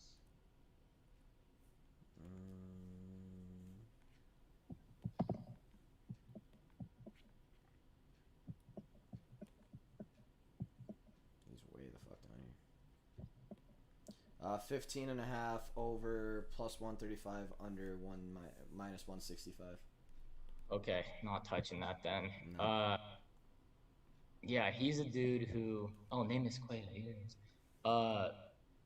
He's a dude who is really, really good. He's tall, he's long, he can shoot, play make, plays incredible defense. He kind of, if he would have played the full season at Oregon, Oregon would have been a top 10 team. I have no doubt in my mind about that. But he just missed so much time. No one really got to see him. There's not a bunch of tape on him, but he's a really good prospect. I'm not touching that over under. Just keep an eye on him at the next level because he's gonna be something. I'll tell you that right now. Let's see. There was a couple others that I was looking for. Jesus, is there any player that you don't have a fucking prop on? Holy balls! Why don't you just go through the whole fucking 60 draft order? Why don't you? Dude, You've already we knocked off like 50 of them. we weren't talking as much, during college basketball season and everything, but college basketball is I'll have like 35 games going on at once. I'll be sitting there just like watching every single Bryant game. I love college basketball so much. Um, do you remember the streaks I would go on during mid-major basketball games, like at 11 a.m.? That shit was nuts. Yeah. Do you remember how I literally built my Twitter doing that? That's facts. On like a 45-3 run. Quentin Grimes. So he is. I don't know exactly what to think of him. I project him somewhat of a Danny Green type player. He's got a pretty good 3-point stroke. He's never going to be a leader of a team. He's really good defensively. He can't run an offense, so he's definitely an off ball guard. And he's got the size to be an off ball guard. He's not massive. He's not tiny. He's pretty strong. He's built and everything. But I'm seeing him at 32 and a half. And if he drops out of the first round, I'd be immensely surprised. When he came to KU freshman year, we thought he was a one and done. He was going to be out of here. Uh, didn't play well under Bill Self, didn't really like it, transferred to Houston and really prospered in that system. Uh, I think he's going to go like before 32 and a half. One of those championship caliber teams are going to come and snatch him up. Him dropping out of the first round isn't something that would happen. It's at minus 105. So if you can get, a decent line on Quentin Grimes, I would definitely look at that Okay. because I don't think he's dropping. All right. He's at 32 and a half, over minus 105, under minus 125. Okay, it's not terrible to lay, but Yeah. I get it if you don't want to lay that. I think that's really all I got. Jeez, it's about fucking time. But no, there are some good ones in there. There are definitely good ones. I think Franz Wagner over obviously is going to slam. I still think Book Knight should be slammed at over 7.5. I don't see him going inside 7. You could. Coming off an injury, I just don't. I don't see a team risking that for him. I liked your Nemus Queta. Yeah, Neemias Queta. I like that under at plus 105. That's a good one. He's good. He's gonna be a problem. He's gonna. All right. I want to take Luka over 53.5 just to prove to people that he's not good, because early last season when people were like, "Oh my God, Luka #1 pick," I was like, "This guy's not fucking good." Like, Who he's the hell not. was saying #1 pick? I was saying When Luka was doing like 40 points a game and like 10 rebounds and 6 assists for like those 3-4 game stretch, that's when people were saying it. I was like, this guy's not good. He's gonna get bitched by anyone who can play defense. I got a bet with one of my roommates that Luka doesn't go in the first round, and it's just What? even money, $10. So I was like, yeah, dude, That's I'll take that's every the single. easiest thing I've ever heard in my dude. I don't Yeah. know why people think Luka is so much better than what he is. That whole Iowa team fucking blows. Well, man, chill. They did. They are terrible. Do you have a prop on Joe Wieskamp? Yeah. What is it? Whatever it is, I'm taking the over. I would not. He 40, is 42 actually. and a half. Under is minus 130. Over is even money. Give me the over. Another guy who couldn't hit a damn shot to save his fucking life. Oh, I don't know what you're talking about. He's wet. Wait, who was the other shooter for Iowa? The one who literally could not make a shot? Which game? You talked about him earlier. Bohannon? Yeah. I hate Bohannon. I hate that guy. He's every single time he was on the court, everybody in my house would sit there and scream at the TV to take him the fuck off the court. God, he was so bad. at Terribly basketball. defensively. The only thing the dude did was make free throws. That's all he did last year. He would go one game where he'd go 5 for 5 from 3, and then the next game he'd chuck up 14 and go 0 for. There was actually a video of him getting slept in the Ped Mall right outside one of the bars, like 3 weeks ago. Really? Yeah, it was so funny. It got sent in like every single group chat I'm in, and everyone was just dying. That is funny. All right, we need to get the fuck out of here. We've been on this damn thing for over 3 hours. Yeah, I gotta get to work. He just loves to hear himself talk. Stephanie. No, but Stephanie, you should actually create an account on BetUS because these shits are awesome. Also, if there's anyone out there, hey, you too included, Mister Suck My Take. We have that deal with BetUS. If anyone refers to anyone, like gets a referral on our link or whatever, we'll split it with you. I told Jason that yesterday. If you guys have any people that aren't able to like legal or like jurisdiction because of state wise, Wink, wink. wink, wink. Let us know. Send them through the link. It's on our Twitter and everything. If you do, let us know. We'll make sure to take care of you.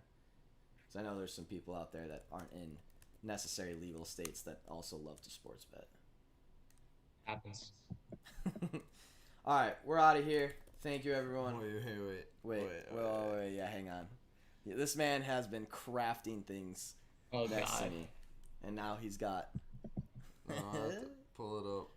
I like it so far. This is the Be Nice to You preliminary sample. Maybe one day. Hold on. No. No, not analytics. It moved. Did you see that? I did see that. Ridiculous. Hang on, hold tight. Hold tight. This is exciting. Mock draft of. This is exciting.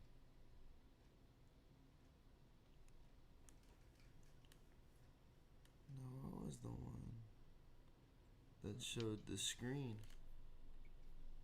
That's the real question.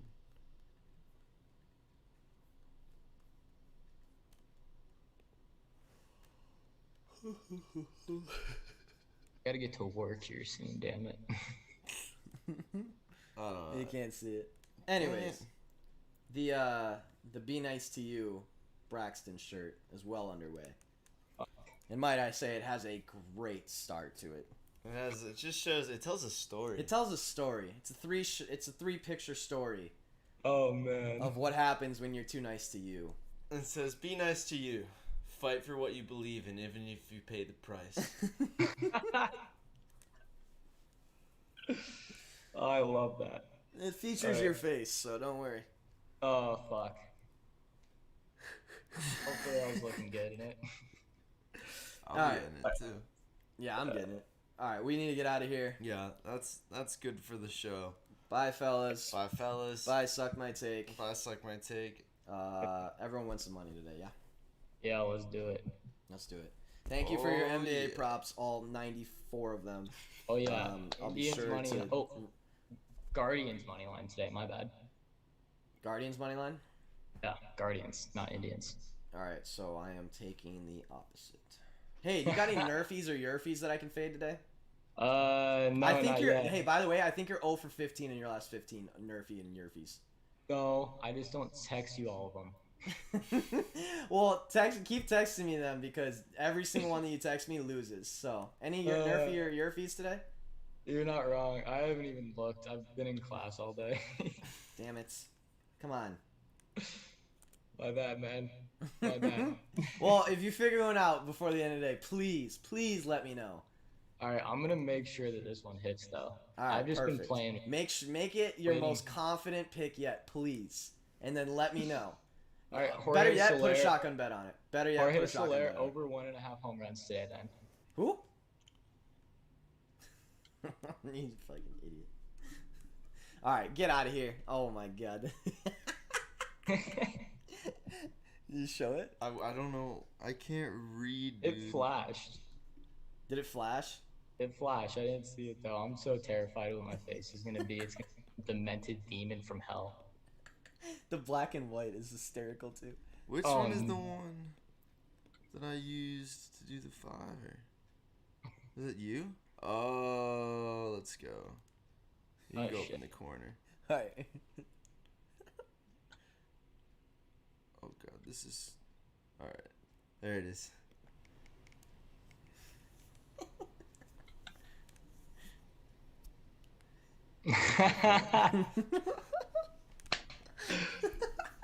That's so great.